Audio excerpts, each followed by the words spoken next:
കഴിഞ്ഞ ഖുർആൻ ക്ലാസ്സിൽ അൽ ബക്കറയിലെ 178-ാമത്തെ സൂക്തമാണ് നമ്മൾ വിശദമായിട്ട് ചർച്ച ചെയ്തത്. പ്രാകൃത ഗോത്രകാലത്തെ ഒരു ഗോത്ര നിയമം, അങ്ങേയറ്റം മനുഷ്യത്വരഹിതമായ ഒരു ഗോത്ര നിയമം, ഖിസാസ് എന്ന് പറയുന്ന പ്രതിക്രിയാ നിയമം എങ്ങനെയാണ് ലോകാവസാനം വരേക്കും ഒരു ദൈവം മനുഷ്യരാശിക്ക് മൊത്തമായിട്ട് ഇറക്കിത്തന്ന ഗ്രന്ഥത്തിൽ വെളിപാടായി പ്രത്യക്ഷപ്പെട്ടത് എന്നതിൻ്റെ കോമഡി അല്ലെങ്കിൽ ട്രാജഡി ആണ് നമ്മൾ കഴിഞ്ഞ ക്ലാസ്സിൽ വിശദമായിട്ട് ചർച്ച ചെയ്തത്.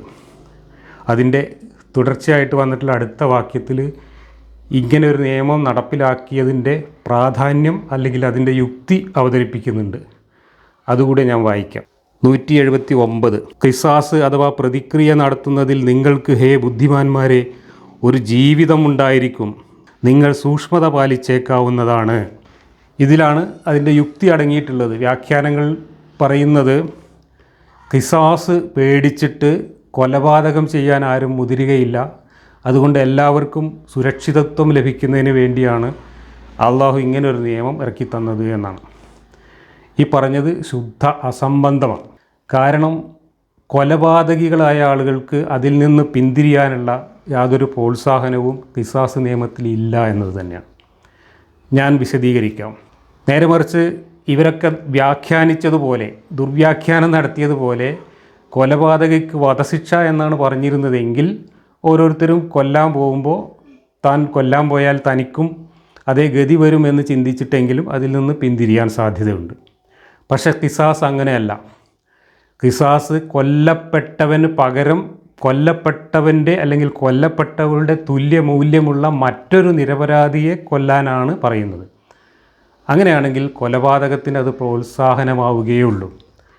കാരണം പ്രിവിലേജ് കൂടിയ ഒരാൾ, കുഫു ഒക്കാത്ത രണ്ടുപേർ തമ്മിൽ കൊലപാതകം നടന്നാൽ പ്രിവിലേജ് കൂടിയ ആൾ കുറഞ്ഞ ആളെ കൊന്നു കഴിഞ്ഞാൽ തിരിച്ച് കൊല്ലാൻ പാടില്ല എന്നാണ് ഇസ്ലാമിക നിയമം. ശിക്ഷാ നിയമത്തിൽ പോലും അതാണ് എഴുതി വച്ചിട്ടുള്ളത്. അപ്പോൾ ഖിസാസിലും അത് തന്നെയാണ് എഴുതി വച്ചിട്ടുള്ളത്. ഒരു സ്വതന്ത്ര പുരുഷൻ ഒരടിമയെ കൊന്നു കഴിഞ്ഞാൽ ഈ സ്വതന്ത്ര പുരുഷന് ഖിസാസുമില്ല, വധശിക്ഷയില്ല. ഒരു പുരുഷൻ ഒരു സ്ത്രീയെ കൊന്നു കഴിഞ്ഞാൽ ഈ കൊന്ന കൊലയാളിയായ പുരുഷന് ഖിസാസുമില്ല. അപ്പോൾ എങ്ങനെയാണ് ഇത് കൊലയാളികൾക്ക് പ്രോത്സാഹനമല്ലാതായി മാറുന്നത്? ഇവിടെ കൊന്നു കഴിഞ്ഞാൽ സുഖമായിട്ട് രക്ഷപ്പെടാം. കാരണം എപ്പോഴും പ്രിവിലേജ് നോക്കിയിട്ട് കൊന്നാൽ മതി. ഒരു സ്ത്രീയെ കൊല്ലാൻ പോകുമ്പോൾ എപ്പോഴും ഒരു പുരുഷൻ പോയാൽ മതി. ഒരു അടിമയെ കൊല്ലാൻ പോകുമ്പോൾ ഒരു സ്വതന്ത്രൻ പോയാൽ മതി. ഒരു അമുസ്ലിമിനെ കൊല്ലാൻ പോകുമ്പോൾ ഒരു മുസ്ലിം പോയാൽ മതി. അതോടുകൂടി ഈ കൊലയാളി രക്ഷപ്പെടും. പകരം നിരപരാധിയായ മറ്റൊരാളാണ് കൊല്ലപ്പെടുന്നത് ഈ ഖിസാസ് അനുസരിച്ച്. അപ്പോൾ ഈ പറയുന്ന യുക്തി ഇവിടെ അപ്ലിക്കബിൾ അല്ല. ഇത് അസംബന്ധമാണ് ഈ പറഞ്ഞത്. പക്ഷേ ഗോത്രകാലത്ത് ഒരു ഗോത്രത്തിലുള്ള മനുഷ്യരെയെല്ലാം ഇതുപോലെ മോണിറ്ററി വാല്യൂ കണക്കാക്കിയിട്ടും പ്രിവിലേജ് കണക്കാക്കിയിട്ടും സ്വകാര്യ സ്വത്തായിട്ട് കണക്കാക്കിയിട്ടും വില നിശ്ചയിച്ചിരുന്ന ഒരു കാലത്ത് നമ്മുടെ ഗോത്രത്തിൽ നിന്ന് ഒരാളെ കൊന്നാൽ ഓരോ ഗോത്രത്തിൽ നിന്ന് ഒരാളെ നമ്മളും കൊല്ലും എന്ന് വരുമ്പോൾ ഗോത്രത്തിന് മൊത്തത്തിൽ ഒരാൾ നഷ്ടപ്പെടും എന്ന ഒരു കാര്യം മാത്രമേ അവിടെ വരുന്നുള്ളൂ. എന്ന് മാത്രമല്ല, ഈ നിയമവും ഇസ്ലാമിലെ ശിക്ഷാ നിയമവും ഒക്കെ വളരെ സുഖസുന്ദരമായിട്ട് മറ്റുള്ളവരെ കൊല്ലാൻ സഹായകമായിട്ടുള്ള നിയമമാണ്. പ്രത്യേകിച്ച് കഴിഞ്ഞ വാക്യത്തിൽ നമ്മൾ അധികം പറയാതെ പോയ ഒരു കാര്യം കൂടെ ഉണ്ട്. കൊലപാതകത്തിന് ബ്ലഡ് മണി കൊടുത്തിട്ട് രക്ഷപ്പെടുക എന്നുള്ളത് അതൊരു വലിയ മഹത്തായ കാര്യമാണെന്നൊക്കെ ഇന്നും വ്യാഖ്യാനിക്കുന്നവരുണ്ട്. പക്ഷേ ഈ ബ്ലഡ് മണി കൊടുത്തിട്ട് കൊലയാളിയെ രക്ഷപ്പെടുത്തുന്ന സമ്പ്രദായം ഉണ്ടല്ലോ, അത് കൊട്ടേഷൻ കൊടുത്ത് കൊല്ലാൻ ഏറ്റവും സൗകര്യമുള്ള ഒരു ഏർപ്പാടാണ്. കാരണം നിങ്ങൾക്ക് നിങ്ങളുടെ കുടുംബത്തിൽ തന്നെ ഒരാളെ കൊല്ലണം എന്നുണ്ടെങ്കിൽ വളരെ സുഖമാണ്. നിങ്ങൾക്ക് വേറൊരാൾക്ക് കൊട്ടേഷൻ കൊടുക്കുക. കൊട്ടേഷൻ കൊടുത്തിട്ട് അയാൾ പോയി കൊന്നു കഴിഞ്ഞിട്ട് ഈ കുടുംബക്കാർ, അതായത് കൊല്ലാൻ ആഗ്രഹിച്ച ആളുകൾ തന്നെയാണ് അയാളെ കൊല്ലാൻ പറഞ്ഞയച്ചതെങ്കിൽ ആ കൊലയാളിയുമായിട്ട് നേരത്തെ ഒരു അണ്ടർസ്റ്റാൻഡിങ്ങിൽ എത്തിക്കഴിഞ്ഞാൽ ബ്ലഡ് മണി കൊടുത്തിട്ട് അയാളെ രക്ഷപ്പെടുത്തുകയും ചെയ്യാം, കാര്യം നടന്നു കിട്ടുകയും ചെയ്യും. ഇവിടെ ഒക്കെ സംഭവിക്കുന്നത് എന്താ വെച്ചാൽ, ഒരു മനുഷ്യൻ്റെ ജീവന് മനുഷ്യാവകാശപരമായിട്ടുള്ള ഒരു മൂല്യം കൽപ്പിക്കുന്നതിന് പകരം മനുഷ്യനെ സ്വകാര്യ സ്വത്തായി കണ്ടുകൊണ്ട്, ഒരു ഗോത്രത്തിൻ്റെ സ്വത്ത് അല്ലെങ്കിൽ ഒരു കുടുംബത്തിൻ്റെ സ്വത്ത് ആയി കണ്ടുകൊണ്ട് ആ സ്വത്തിന് നഷ്ടപരിഹാരം കൊടുത്താൽ കൊലപാതകത്തിൽ പരിഹാരമായി എന്ന് പറയുന്ന നിയമവും, അതുപോലെ തന്നെ ഒരാളെ പകരം കൊന്നു കഴിഞ്ഞാൽ അതിന് പ്രശ്നം തീർന്നു എന്ന് പറയുന്ന നിയമവും ഒക്കെ മനുഷ്യത്വ വിരുദ്ധമാണ്, മനുഷ്യാവകാശ ലംഘനമാണ്, അങ്ങേയറ്റം പ്രാകൃതമാണ്. ഈ പ്രാകൃതമായ ഒരു ഗോത്ര നിയമത്തെയൊക്കെ ചാടിപ്പിടിച്ചിട്ട് ലോകാവസാനം വരെയുള്ള മനുഷ്യന്മാർക്ക് ഇതാ കിടക്കട്ടെ എന്നും പറഞ്ഞിട്ട് ആയത്തിറക്കുന്ന ഒരു ദൈവം യഥാർത്ഥത്തിൽ ആരാണ് എന്ന് കോമൺ സെൻസ് ഉള്ളവർക്ക് ആലോചിച്ചാൽ മനസ്സിലാവും. ഈ ദൈവം മറ്റാരുമല്ല, വിവരം കെട്ട ഒരു ഗോത്ര മനുഷ്യൻ്റെ ഫേക്ക് ഐ ഡി മാത്രമായിരുന്നു എന്നതിന് ഇതിൽ പരം തെളിവൊന്നും ആവശ്യമില്ല. അതുകൊണ്ട് ഈ പറയുന്ന യുക്തി ഈ കാര്യത്തിൽ ഒട്ടും തന്നെ ആപ്ലിക്കബിൾ അല്ല, ഇതിൻ്റെ നേരെ വിരുദ്ധമാണ് യാഥാർത്ഥ്യം. ഖിസാസ് നിയമവും ഇസ്ലാമിലെ ശിക്ഷാ നിയമവും കൊലപാതകികളെ പ്രോത്സാഹിപ്പിക്കുന്ന നിയമങ്ങളാണ്.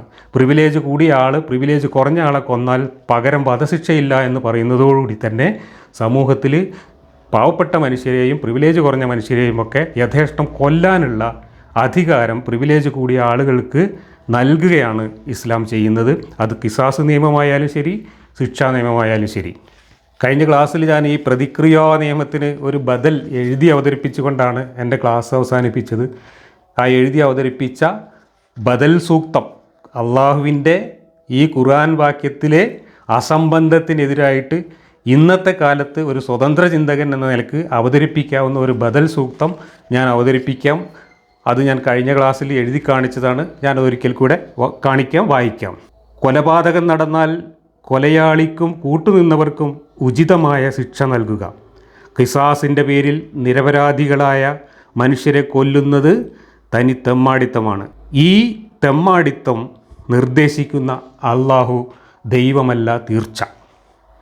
ഇത് വേണമെങ്കിൽ നിങ്ങൾ ഖുർആന് ബദലായിട്ട്, ഖുർആനിലെ ഈ 78-79 വാക്യങ്ങൾക്ക് ബദലായിട്ട് വേണമെങ്കിൽ നിങ്ങൾ കൊണ്ടുപോയിട്ട് ഒട്ടിച്ചു വെച്ചോളൂ. ബദൽ വേണം എന്നാണല്ലോ നിങ്ങൾ പറയുന്നത്. ഇതാ കിടക്കുന്നു 178 ബദൽ. ഇനി നമുക്ക് 180 വാക്യത്തിലെ കോമഡികളിലേക്ക് കിടക്കാം.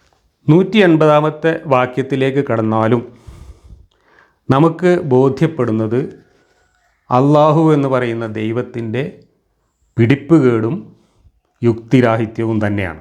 തീർത്തും അപ്രായോഗികവും അപ്രസക്തവുമായിട്ടുള്ള അസംബന്ധ ജടിലമായിട്ടുള്ള മറ്റൊരു നിയമമാണ് അടുത്ത വാക്യത്തിലൂടെ അള്ളാഹു വെളിപാടായിട്ട് അവതരിപ്പിക്കുന്നത്. ഈ അള്ളാഹു 6-ാം നൂറ്റാണ്ടിൽ ജീവിച്ചിരുന്ന മുഹമ്മദ് തന്നെയായിരുന്നു എന്നതിന് ഈ ആയത്തും നല്ല ഒന്നാന്തരം ദൃഷ്ടാന്തമാണ്. ഞാൻ ആയത്ത് വായിച്ചതിന് ശേഷം അതിൻ്റെ വിശദാംശങ്ങളിലേക്ക് കടക്കാം. 180. നിങ്ങളിൽ ഒരാൾക്ക് മരണം ആസന്നമായാൽ അവൻ വല്ല ഗുണവും വിട്ടുപോകുന്ന പക്ഷം നിങ്ങളുടെ മേൽ നിയമിക്കപ്പെട്ടിരിക്കുന്നു മാതാപിതാക്കൾക്കും അടുത്ത ബന്ധുക്കൾക്കും മര്യാദയനുസരിച്ച് വസിയത്ത് ചെയ്യൽ സൂക്ഷ്മത പാലിക്കുന്നവരുടെ മേൽ കടമയത്രേ. ഇത് വസിയത്ത് ചെയ്യാൻ പറയുന്ന വാക്യമാണ്. ഈ വാക്യം എന്താണ് യഥാർത്ഥത്തിൽ അർത്ഥമാക്കുന്നത് എന്നതിനെ സംബന്ധിച്ച് തന്നെ ഒരുപാട് അഭിപ്രായ വ്യത്യാസങ്ങൾ ഖുർആൻ വ്യാഖ്യാതാക്കൾക്കിടയിലും മതപണ്ഡിതന്മാർക്കും ഇടയിലും ഉണ്ട്. ഈ വാക്യം ഇന്ന് ഖുർആനിൽ പ്രാബല്യത്തിലുണ്ടോ ഇല്ലേ എന്ന കാര്യവും പണ്ഡിതന്മാർക്കിടയിൽ തർക്ക വിഷയമാണ്. അത് ഒന്നും രണ്ടും രീതിയിലല്ല തർക്കം. ഒരു വിഭാഗം പറയുന്നത് ഈ ആയത്ത് പൂർണ്ണമായിട്ടും ക്യാൻസലാക്കിയിരിക്കുന്നു എന്നാണ്. വേറൊരു വിഭാഗം പറയുന്നത് ഇതിനകത്ത് സൂക്ഷ്മത പാലിക്കുന്ന മുത്തക്കീങ്ങൾക്ക് ഒരു കടമയാണിത് എന്ന് പറഞ്ഞ സ്ഥിതിക്ക് ഇത് ലോകാവസാനം വരെ മുത്തക്കീങ്ങൾക്ക് കടമയായിട്ട് ഇപ്പോഴും നിലനിൽക്കുന്നുണ്ട് എന്നാണ്. വേറൊരു വിഭാഗം പറയുന്നത് ഇതിൽ പറയുന്ന കാര്യം ഇന്ന് പ്രസക്തമായിട്ടുള്ള കുറച്ച് ആളുകൾക്ക് ആപ്ലിക്കബിളാണ്, അല്ലാത്തവരെ സംബന്ധിച്ചിടത്തോളം അത് ക്യാൻസൽഡും ആണെന്ന് വെച്ചാൽ ഭാഗികമായിട്ട് ക്യാൻസൽ ചെയ്തിരിക്കുന്നു, ഭാഗികമായി നിലനിർത്തിയിരിക്കുന്നു. ഈ 3 അഭിപ്രായങ്ങളും ഈ വാക്യത്തെക്കുറിച്ച് മതപണ്ഡിതന്മാരും ഖുർആൻ വ്യാഖ്യാതാക്കളും മുന്നോട്ട് വെച്ചിട്ടുണ്ട്. അതിൻ്റെ വിശദാംശങ്ങളിലേക്കൊക്കെ നമുക്ക് വരാം. ഇതിനെക്കുറിച്ചുള്ള വ്യാഖ്യാനങ്ങളെല്ലാം ഞാൻ വായിച്ചു നോക്കി, എല്ലാ തഫ്സീറുകളിലും വായിച്ചു നോക്കി. ഇബ്നു കസീറിൻ്റെ തഫ്സീറിൽ കുറേ വിശദമായിട്ട് കൊടുത്തിട്ടുണ്ട്. ഇബ്നു കസീറിൻ്റെ തഫ്സീറിൽ കൊടുത്ത ആ കാര്യങ്ങളൊക്കെ തന്നെ അമാനി മൗലവി മലയാളത്തിലും എഴുതി വെച്ചിട്ടുള്ളത് കൊണ്ട് ഞാൻ ഇബ്നു കസീറിനെ ഇന്ന് എടുക്കുന്നില്ല. അമാനി മൗലവി എഴുതി വെച്ച കുറച്ച് കാര്യങ്ങൾ ഞാൻ വായിക്കാം. മറ്റു തഫ്സീറുകളിലൊക്കെ ഇതുമായി ബന്ധപ്പെട്ട് ഈ അഭിപ്രായ വ്യത്യാസങ്ങളുടെ ഒരു പടുകുഴിയിൽ നിന്നുകൊണ്ടുള്ള അഭിപ്രായങ്ങൾ തന്നെയാണ് നമ്മൾ വായിക്കുന്നത്. ഇനി ഞാൻ അമാനി മൗലവി ഈ ആയത്തിനെക്കുറിച്ച് പറഞ്ഞ കാര്യങ്ങൾ വായിക്കാം. അതിനു മുമ്പ് എന്താണ് ഇവിടെ പറയുന്നത് എന്ന് ഒന്ന് പറയാം. ഒരാൾ മരിക്കാൻ ആസന്നനായി കഴിഞ്ഞാൽ അയാളുടെ മാതാപിതാക്കൾക്കും അടുത്ത ബന്ധുക്കൾക്കും മര്യാദ അനുസരിച്ച് വസിയത്ത് ചെയ്യണം. അയാളുടെ സ്വത്തുക്കളെ സംബന്ധിച്ചാണ് പറയുന്നത്. മര്യാദ അനുസരിച്ച് വസിയത്ത് ചെയ്യണം. ബാപ്പയും ഉമ്മയൊക്കെ ജീവിച്ചിരിക്കുന്ന മറ്റു ബന്ധുക്കളൊക്കെ ഉള്ള ഒരു ആൾ എന്ന് വെച്ചാൽ സ്വാഭാവികമായിട്ട് അതൊരു ചെറുപ്പക്കാരനായിരിക്കും. ബാപ്പയും ഉമ്മയും ജീവിച്ചിരിക്കുമ്പോൾ മരണം ആസന്നനായ ഒരാൾ എന്ത് ചെയ്യണം? വസിയത്ത് ചെയ്യണം. ആർക്ക് വേണ്ടിയിട്ട്? ബാപ്പാക്കും ഉമ്മാക്ക് വേണ്ടിയിട്ടും അടുത്ത ബന്ധുക്കൾക്ക് വേണ്ടിയിട്ടും. എന്താണ് വസിയത്ത് ചെയ്യേണ്ടത്? മര്യാദ അനുസരിച്ച് വസിയത്ത് ചെയ്യണം. ഇതാണ് ഇതിനകത്ത് പറയുന്നത്. അത് മുത്തഖീങ്ങൾക്ക് ബാധ്യതയാണ്, പടച്ചോൻ്റെ നിയമമാണ്. എന്തെങ്കിലും വ്യക്തത ഈ പറഞ്ഞ കാര്യത്തിനുണ്ടോ? മാത്രമല്ല ഇതിൻ്റെ പ്രായോഗികതയെക്കുറിച്ച് നിങ്ങളൊന്ന് ചിന്തിച്ചു നോക്ക്. ബാപ്പിയമ്മയൊക്കെ ജീവിച്ചിരിക്കുമ്പോൾ ഒരാൾ മരണാസന്നരായാൽ അയാൾ വസിയത്ത് ചെയ്യണം എന്ന് പറഞ്ഞാൽ ഇത് എത്ര ശതമാനം ആളുകൾക്ക് പ്രായോഗികമാണ്? ഒരു ദൈവം ഒരു പൊതു നിയമമായിട്ട് മനുഷ്യൻ്റെ മുമ്പിലേക്ക് വെക്കുമ്പോൾ അത് പൊതുവിൽ എല്ലാവർക്കും ബാധകമായതും എല്ലാ കാലത്തും പ്രസക്തമായതുമായിട്ടുള്ളൊരു കാര്യമായിരിക്കണം. ഇവിടെ വളരെ അപൂർവമായിട്ട് മാത്രം വരുന്ന ഒരു കേസിനാണ് ഇങ്ങനൊരു ആയത്തിറക്കിയിട്ട് അത് നിയമമാക്കിയിരിക്കുന്നു എന്ന് പറയുന്നത്. ഇതിൻ്റെ സബബുൻ നുസൂൽ തിരഞ്ഞു നോക്കുമ്പോൾ എവിടെയും കാണുന്നില്ല. ഇത് സബബുൻ നുസൂൽ ഉള്ള ഒരായത്താണ് എന്ന കാര്യത്തിൽ സാമാന്യ ബുദ്ധി ഉപയോഗിച്ചാൽ നമുക്കാർക്കും തർക്കം വരില്ല. കാരണം ഇതെന്തോ ഒരു വിഷയം, ആരുടെയോ ഒരു വിഷയം മുന്നിൽ വന്നപ്പോൾ അതിന് പരിഹാരമായിട്ട് മുഹമ്മദ് പറഞ്ഞതാണ്. അതാരുടെ പ്രശ്നമാണ്, എന്തായിരുന്നു പ്രശ്നം എന്നറിയണമെങ്കിൽ ഇതിൻ്റെ സബബുൻ നുസൂൽ നമുക്ക് കിട്ടണം. പക്ഷേ അത് എവിടെയും കിട്ടാനില്ല. ഞാൻ മതപണ്ഡിതന്മാരോട് ചോദിച്ചു, ഇനി ഞാൻ വായിച്ചെടുത്തൊന്നുമില്ലാത്ത വേറെ എവിടെയെങ്കിലും ഉണ്ടോ എന്നറിയാൻ വേണ്ടിയിട്ട് ഞാൻ ഇന്നലെ 1-2 മതപണ്ഡിതന്മാരെ വിളിച്ചിട്ട് ഇതിൻ്റെ സബബുൻ നുസൂൽ അന്വേഷിച്ചു. അതിൽ ഒരാൾ എന്നോട് പറഞ്ഞത്, പൊന്നാരമനെ ഈ സബബുൻ നുസൂലൊന്നും അന്വേഷിച്ച് നടക്കുന്നതിൽ വലിയ അർത്ഥമില്ല. കാരണം ഒരായത്തിന് തന്നെ 10-20 വ്യത്യസ്തമായിട്ടുള്ള സബബുൻ നുസൂലാണ് പലരും എഴുതി വെച്ചിട്ടുള്ളത്. അതിൽ നമ്മൾ ഏതെടുക്കുക? അതുകൊണ്ട് അതൊന്നും അന്വേഷിച്ച് നടക്കുന്നതിൽ തന്നെ കാര്യമില്ല എന്നാണ് എന്നോട് പറഞ്ഞത്. അപ്പോൾ എനിക്ക് കിട്ടിയില്ല ഇതിൻ്റെ സബബുൻ നുസൂൽ എന്താണെന്നുള്ളത്. ഇനി ആർക്കെങ്കിലും കിട്ടിയിട്ടുണ്ടെങ്കിൽ അറിയിച്ചു തന്നാൽ നമുക്കത് ചർച്ച ചെയ്യാം. ഇതാണ് ഈ ഒരു ആയത്തിൻ്റെ ആശയത്തിലൂടെ കടന്നു പോകുമ്പോഴുള്ള അവ്യക്തതയും അതിൻ്റെ അപ്രായോഗികതയും അതിൻ്റെ അപ്രസക്തിയും. ഇനി നമുക്ക് ഇതിൻ്റെ വ്യാഖ്യാനങ്ങളിലേക്ക് കടക്കാം. അമാനി മൗലവി കുറേ എഴുതി വെച്ചിട്ടുണ്ട്, എല്ലാം ഒന്നും ഞാൻ വായിക്കുന്നില്ല, കുറച്ച് വായിക്കാം. സൂറത്തുൻ നിസായിൽ അനന്തരാവകാശ നിയമങ്ങൾ സവിശദമായി വിവരിച്ചുകൊണ്ടുള്ള കൽപ്പനകൾ അവതരിപ്പിക്കുന്നതിന് മുമ്പ് അവതരിച്ചതാണ് ഈ വചനങ്ങൾ.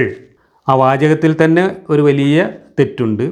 സൂറത്തുൻ നിസായിലെ അനന്തരാവകാശ നിയമങ്ങൾ സവിശദം അല്ല വിവരിച്ചിട്ടുള്ളത്, അതിന് ഒരുപാട് അപര്യാപ്തതകളുണ്ട് എന്നും അതിൽ തന്നെ പ്രായോഗികമല്ലാത്ത കണക്കുകളാണ് കൊടുത്തിട്ടുള്ളത് എന്നും നമ്മൾ ഇതിനു മുമ്പ് പലതവണ ചർച്ച ചെയ്തിട്ടുള്ളതാണ്. അടുത്ത വാക്യം, അനന്തരാവകാശികൾ ആരെല്ലാമാണെന്നും ഓരോരുത്തരുടെയും അവകാശം ഇന്നിന്ന പ്രകാരമാണെന്നും അവിടെ വിവരിച്ചിരിക്കുന്നത് പോലെ വസിയത്തിനെക്കുറിച്ച് ഇവിടെ വിശദമായി വിവരിച്ചിട്ടില്ല. അവിടെയും വിവരിച്ചിട്ടില്ല, ഇവിടെയും വിവരിച്ചിട്ടില്ല. എന്തിനാണ് വസിയത്ത്, ആർക്കാണ് വസിയത്ത്, എത്രയാണ് വസിയത്ത് ചെയ്യേണ്ടത് എന്നതിനെ സംബന്ധിച്ചൊന്നും ഇവിടെയും ഒന്നും പറഞ്ഞിട്ടില്ല. ധനത്തിൻ്റെ എത്ര ഭാഗം വസിയത്ത് ചെയ്യണമെന്നോ ഓരോരുത്തർക്ക് എത്ര വീതം നൽകണമെന്നോ മാതാപിതാക്കൾക്ക് പുറമേ പറഞ്ഞ അടുത്ത ബന്ധുക്കളിൽ ആരൊക്കെ ഉൾപ്പെടുമെന്നോ നിർണയിക്കപ്പെട്ടിട്ടുമില്ല. ഇങ്ങനെ ഒരു തലയും വാലും ഇല്ലാതെ ഒരു കാര്യം പറഞ്ഞതുകൊണ്ട് മനുഷ്യർക്ക് എന്തെങ്കിലും പ്രയോജനമുണ്ടോ? ഇതൊരു പടച്ചോൻ്റെ വാചകമാണെങ്കിൽ ആ പടച്ചോന് തലക്ക് വെളിവില്ല എന്നല്ല അതിൻ്റെ അർത്ഥം. മര്യാദയനുസരിച്ച് ബിൽ മഅറൂഫി എന്ന് മാത്രമേ പറഞ്ഞിട്ടുള്ളൂ. മര്യാദ പലവർക്കും പല മര്യാദയല്ലേ. മര്യാദ എന്താണെന്നുള്ളത് പറയാതെ മര്യാദ അനുസരിച്ച് കൊടുക്കണം എന്ന് പറഞ്ഞുകൊണ്ട് എന്താ കാര്യമുള്ളത്? ഇങ്ങനെയാണോ ഒരു ദൈവം ഒരു മനുഷ്യനോട് ഇത്തരത്തിലുള്ള വിഷയങ്ങളെക്കുറിച്ചൊക്കെ നിർദ്ദേശം നൽകുക? അനന്തരാവകാശികൾക്കെല്ലാം അനന്തരാവകാശ നിയമപ്രകാരം അവരവരുടെ അവകാശങ്ങൾ നിശ്ചയിക്കപ്പെട്ട് കഴിഞ്ഞിട്ടുള്ളത് കൊണ്ട് അനന്തരാവകാശികൾക്ക് മേലിൽ വസിയത്ത് പാടില്ലെന്ന് താഴെ ഉദ്ധരിക്കുന്നത് പോലെയുള്ള ഹദീസുകളിൽ വന്നിട്ടുമുണ്ട്. അപ്പോൾ ആ ഹദീസുകളെല്ലാം ഖുർആന് വിരുദ്ധമാണ്. കാരണം ഖുർആനിൽ വസിയത്ത് ചെയ്യൽ മുത്തഖീങ്ങൾക്ക് നിർബന്ധ ബാധ്യതയാണ് എന്നാണ് എഴുതി വച്ചിട്ടുള്ളത്. ഇവിടെ പറയുന്നത് അങ്ങനെ ബാധ്യതയില്ല എന്നും അനന്തരാവകാശത്തിൽ വിഹിതം നിശ്ചയിച്ചിട്ടുള്ള ആർക്കും വസിയത്ത് ചെയ്യാൻ പാടില്ല എന്നും നബി പറഞ്ഞിട്ടുണ്ട് എന്ന് പറയുന്ന ഹദീസുകളാണ്. അങ്ങനത്തെ കുറേ ഹദീസുകൾ തഫ്സീറുകളിൽ ഉദ്ധരിച്ചിട്ടുണ്ട്. ഇതെല്ലാം കാരണമായി ഈ വചനങ്ങളിൽ കൽപ്പിക്കപ്പെട്ട വസിയത്തിൻ്റെ വിധിയെപ്പറ്റി പണ്ഡിതന്മാർക്കിടയിൽ ഒന്നിലധികം അഭിപ്രായങ്ങളാണുള്ളത്. അവ ശരിക്കു പരിശോധിക്കുന്ന പക്ഷം ചില വിശദാംശങ്ങൾ ഒഴിച്ച് ബാക്കിയുള്ളതിലെല്ലാം അവ പരസ്പര വിരുദ്ധങ്ങളാകുന്നില്ലെങ്കിലും സാങ്കേതികമായ ചില സമീപനങ്ങളിൽ നിന്ന് ഉത്ഭവിച്ചവയാണ് ആ അഭിപ്രായങ്ങളെന്നും കാണാവുന്നതാണ്. അല്ലാഹു അഅലം. അള്ളാഹ്ക്ക് അറിയാമെന്നാണ് പറയണത്. അപ്പോൾ ഒരു കാര്യം നമ്മളോട് പറഞ്ഞിട്ട് അത് എന്താണെന്ന് വിശദീകരിക്കുന്ന ആൾക്കാർ എന്താണെന്ന് വിശദീകരിക്കാൻ കഴിയാതെ അള്ളാഹുവിനെ തന്നെ റഫർ ചെയ്യാണ് അവസാനം. എന്നാൽ പിന്നെ അള്ളാഹുവിന് ഇത് അവിടെ ആകാശത്ത് വെച്ചാൽ പോലെ എങ്ങോട്ട് കെട്ടിയിറക്കേണ്ട വല്ല കാര്യമുണ്ടോ? നമുക്ക് മനസ്സിലാവാത്ത കാര്യം ഒരു വ്യക്തതയില്ലാതെ എന്തിനാണ് അള്ളാഹു ഇങ്ങനെ ആയത്തിറക്കുന്നത്? ഇനി അടുത്ത ഖണ്ഡികയിൽ ഭൂരിപക്ഷം പണ്ഡിതന്മാരുടെയും പ്രധാനപ്പെട്ട പല ഖുർആൻ വ്യാഖ്യാതാക്കളുടെയും അഭിപ്രായം അനന്തരാവകാശത്തിൻ്റെ ആയത്തുകൾ അവതരിച്ചതോടുകൂടി വസിയത്തിൻ്റെ നിർബന്ധം കാലഹരണപ്പെട്ടു, അതായത് മൻസൂഖായി പോയിട്ടുണ്ട് എന്നാകുന്നു. അപ്പോൾ അനന്തരാവകാശത്തിൻ്റെ വ്യവസ്ഥകൾ പറഞ്ഞതോടുകൂടി അള്ളാഹു നേരത്തെ ഇറക്കിയ ഈ ആയത്ത് ക്യാൻസലായിപ്പോയി, നസ്ഖ് ചെയ്തു പോയി, റദ്ദാക്കിപ്പോയി എന്നാണ്. നിങ്ങളിതിൻ്റെ കോമഡി ഒന്ന് ആലോചിച്ച് നോക്ക്. ഇവിടെ മനുഷ്യരോട് ഒരു വളരെ പ്രധാനപ്പെട്ട ഒരു സിവിൽ നിയമം പറഞ്ഞു തരികയാണ്. ആര്? പ്രപഞ്ച സൃഷ്ടാവായ പടച്ചോൻ. ആ സിവിൽ നിയമം മൂപ്പർ ആദ്യം ഒരു നിയമം അങ്ങോട്ട് ഇറക്കുക. എന്നിട്ട് മൂപ്പർ ആ നിയമം പിന്നെ കുറച്ച് കഴിയുമ്പോൾ അതിനേക്കാളും മെച്ചപ്പെട്ട വേറൊരു നിയമം ഇറക്കുമ്പോൾ ഈ നിയമം ക്യാൻസലായി പോയി എന്ന് നാട്ടുകാർ പറയണം. മൂപ്പർ പറഞ്ഞിട്ടൊന്നുമില്ല. ഇങ്ങനെയാണോ ഒരു ദൈവം നേരത്തെ തയ്യാറാക്കിയ ഒരു വേദഗ്രന്ഥത്തിൽ കാര്യങ്ങൾ പറയേണ്ടത്? അപ്പോൾ അനന്തരാവകാശ നിയമങ്ങളെക്കുറിച്ച് വ്യവസ്ഥാപിതമായിട്ടുള്ള ഒരു നിയമം ഇറക്കാൻ ഉദ്ദേശിക്കുന്ന ഒരാളാണ് പടച്ചോനെങ്കിൽ പടച്ചോൻ അതിന് മുമ്പ് ഇങ്ങനെ ഒരു അപ്രസക്തമായിട്ടുള്ള ഒരു നിയമം ഇറക്കേണ്ട കാര്യം എന്താ? ആദ്യം തന്നെ ആ അനന്തരാവകാശ നിയമം അങ്ങ് പറഞ്ഞാൽ പോരെ. എന്നിട്ട് അതിൻ്റെ കൂടെ ഏതെങ്കിലും ആൾക്കാർക്ക് വസിയത്ത് ചെയ്യണമെന്നുണ്ടെങ്കിൽ അത് ഇന്ന ആൾക്കാർക്ക് ഇത്ര ഓരി വസിയത്ത് ചെയ്യാമെന്നും കൂടെയല്ലേ പറയല്ലേ വേണ്ടത്. ഇവിടെ ആദ്യം വസിയത്ത് എല്ലാവർക്കും നിർബന്ധമാണ് എന്ന് പറഞ്ഞിട്ട് മുത്തഖീങ്ങൾക്ക് നിർബന്ധമാണെന്ന് പറഞ്ഞിട്ട് ഒരായത്തിറക്കുന്നു. അപ്പോൾ വേറെ നിയമങ്ങളില്ല. എന്നിട്ട് കുറേ കാലം കഴിഞ്ഞിട്ട് അനന്തരാവകാശ നിയമങ്ങൾ വേറെ ഇറക്കുന്നു. അനന്തരാവകാശ നിയമങ്ങൾ വന്നതോടുകൂടി ഈ വസിയത്ത് നിയമം ക്യാൻസലായിപ്പോയി എന്ന് നാട്ടുകാർ പറയുന്നു. അള്ളാഹുവിന് തലക്ക് വെളിവുണ്ടെങ്കിൽ ആദ്യം തന്നെ അനന്തരാവകാശ നിയമം അങ്ങോട്ട് ഇറക്കിയാൽ മതി. എന്താ അപ്പോൾ അതിന് തടസ്സമുള്ളത്? അനന്തരാവകാശ നിയമം നബി ഇങ്ങോട്ട് ഇറക്കിയിട്ട് അള്ളാഹിൻ്റെ പേരിലുണ്ട് ഇറക്കി കഴിഞ്ഞാൽ ആ ഇറക്കിയ നിമിഷം മുതൽ ആൾക്കാർ ആ അനന്തരാവകാശ നിയമം അനുസരിച്ച് സ്വത്ത് വീതം വെക്കൂലേ? അതിനെന്താ തടസ്സമുള്ളത്? പിന്നെ എന്തിനാണ് ഇവിടെ ഒരു വസിയത്തിൻ്റെ ആയത്തിറക്കിയത്? എന്നിട്ട് മര്യാദ അനുസരിച്ച് നിങ്ങൾ വാപ്പാക്കും ഉമ്മാക്കൊക്കെ വസിയത്ത് ചെയ്യുമെന്ന് എഴുതി വെച്ചു. ഈ വാപ്പയും ഉമ്മയും അതുപോലെയുള്ള അടുത്ത ബന്ധുക്കളും എന്നൊക്കെ പറയുന്നത് അനന്തരാവകാശത്തിൽ നിശ്ചിത വിഹിതം അവകാശമുള്ളവരാണ് എന്ന് പറയുന്നതാണ് പിന്നീട് വന്ന അനന്തരാവകാശത്തിൻ്റെ ആയത്ത്. അത് വന്നതോടുകൂടി പിന്നെ വസിയത്തിന് പ്രസക്തി ഇല്ലാതായപ്പോൾ ഈ ആയത്ത് ക്യാൻസലായിപ്പോയി എന്നാണ് പറയുന്നത്. അപ്പം മുഹമ്മദിന് ഇത്തരം കാര്യങ്ങളിലൊന്നും ഒരാശയ വ്യക്തതയും ആദ്യകാലത്ത് ഉണ്ടായിരുന്നില്ല. അപ്പോൾ മൂപ്പർ ആദ്യം അപ്പോൾ തോന്നിയത് എന്തെങ്കിലുമൊക്കെയാണ് പറയും. ആ പറഞ്ഞ കാര്യം അങ്ങനെ അവിടെ പെൻഡിങ്ങിൽ വെച്ചതിന് ശേഷം അതല്ലെങ്കിൽ ആ പറഞ്ഞ കാര്യം കുറച്ചു കാലം നടപ്പിലാക്കുമ്പോൾ അതിന് പ്രായോഗികമായിട്ടുള്ള ബുദ്ധിമുട്ടുകൾ മനസ്സിലാവും. എന്നിട്ട് പിന്നെ കുറച്ചും കൂടെ പ്രായോഗികമായിട്ട് ബുദ്ധിമുട്ട് കുറഞ്ഞ ഒന്ന് ആയിട്ട് മുഹമ്മദിന് തോന്നിയ വേറൊരു കാര്യം പറയുന്നു. അപ്പോൾ ശരിക്കും ട്രയൽ ആൻഡ് എറർ മെത്തേഡിലാണ് ഈ ഖുർആനിൽ ഇങ്ങനെയുള്ള എല്ലാ നിർദ്ദേശങ്ങളും പറഞ്ഞിട്ടുള്ളത്. അതിന് ഇവർ പറയുന്ന ന്യായം ഘട്ടം ഘട്ടമായി. എന്തിനാണ് ഘട്ടം ഘട്ടമായിട്ട് ഇറക്കേണ്ട കാര്യം എന്താണ്? ഇത്തരം കാര്യങ്ങളിലൊക്കെ ഇങ്ങനെ ഒരു ഘട്ടം ഇറക്കേണ്ട കാര്യം എന്താണ്? ആദ്യം തന്നെ അങ്ങനത്തെ ഒരു പ്രശ്നം വരുന്ന സമയത്ത് ഈ അനന്തരാവകാശ നിയമം പറഞ്ഞാൽ പോരെ. അപ്പോൾ അള്ളാഹ്ക്ക് പിടുത്തല്ല എന്താണ് പറയേണ്ടതെന്ന് അള്ളാഹ്ക്ക് തൽക്കാലം പിടുത്തല്ല. അപ്പോൾ അള്ളാഹ് ആലോചിച്ചുണ്ടാക്കാൻ സമയം കിട്ടാൻ വേണ്ടിയിട്ടാണ് ഇങ്ങനെ എന്തെങ്കിലും ഒരു പൊട്ടത്തരം ആദ്യം പറഞ്ഞിട്ട് പിന്നെ കുറച്ച് കാലം കഴിയുമ്പോൾ അത് വെട്ടിത്തിരുത്തി പ്രായോഗികമായിട്ട് അതിൻ്റെ ബുദ്ധിമുട്ടൊക്കെ മനസ്സിലാക്കിയിട്ട് വേറൊന്ന് ഇറക്കുന്നത്. അപ്പോൾ ഇത് മനുഷ്യനാണ് ഇറക്കിയത് എന്നതിന് ഇതിലും പരം തെളിവെന്താ വേണ്ടത്? സർവജ്ഞാനിയായ ഒരു പടച്ചോൻ നേരത്തെ തയ്യാറാക്കിയ ഒരു കിതാബാണെങ്കിൽ ഇതിനൊക്കെ വ്യക്തമായിട്ടുള്ള അവസാനം ഇറക്കേണ്ട കാര്യങ്ങൾ കൃത്യമായിട്ട് അങ്ങ് പറഞ്ഞാൽ പോരെ. ഈ ഇറക്കിയ കാര്യത്തിന് വല്ല വ്യക്തതയുണ്ടോ? മര്യാദക്ക് നിങ്ങൾ വസിയത്ത് ചെയ്യുമെന്ന് പറഞ്ഞാൽ എന്ത് മര്യാദ? ആർക്കപ്പോൾ ഈ മര്യാദയുടെ ഡെഫിനിഷൻ അറിയാം? ആർക്കൊക്കെ കൊടുക്കേണ്ടത്? അടുത്ത ബന്ധുക്കൾക്കും ബാപ്പാക്കും ഉമ്മാക്കും. ആരൊക്കെയാണ് ഈ അടുത്ത ബന്ധുക്കൾ? ഇല്ല, ഒരു കഥയില്ല. അപ്പോൾ അങ്ങനെ ഒരു കഥയില്ലാത്ത ഒരു ആയത്ത് ആദ്യം ഇറക്കുക. എന്നിട്ട് പിന്നെ കുറച്ച് കഴിയുമ്പോൾ വാപ്പാക്ക് ഇത്രയും ഉമ്മാക്ക് ഇത്രയും മറ്റവർക്ക് ഇത്രയും എന്ന് പറയുക. എന്നിട്ട് പിന്നെ ഈ ആയത്ത് പ്രാബല്യത്തിലുണ്ടോ ഇല്ലേ എന്ന് പറഞ്ഞിട്ട് പണ്ഡിതന്മാർ തർക്കിക്കുക. തർക്കം ഇപ്പോഴും തീർന്നിട്ടില്ല. ഒരു വിഭാഗം പറയുന്നത് ഈ ആയത്ത് പറ്റേ ക്യാൻസലായിക്കണു, അതിന് എടുക്കേ വേണ്ട.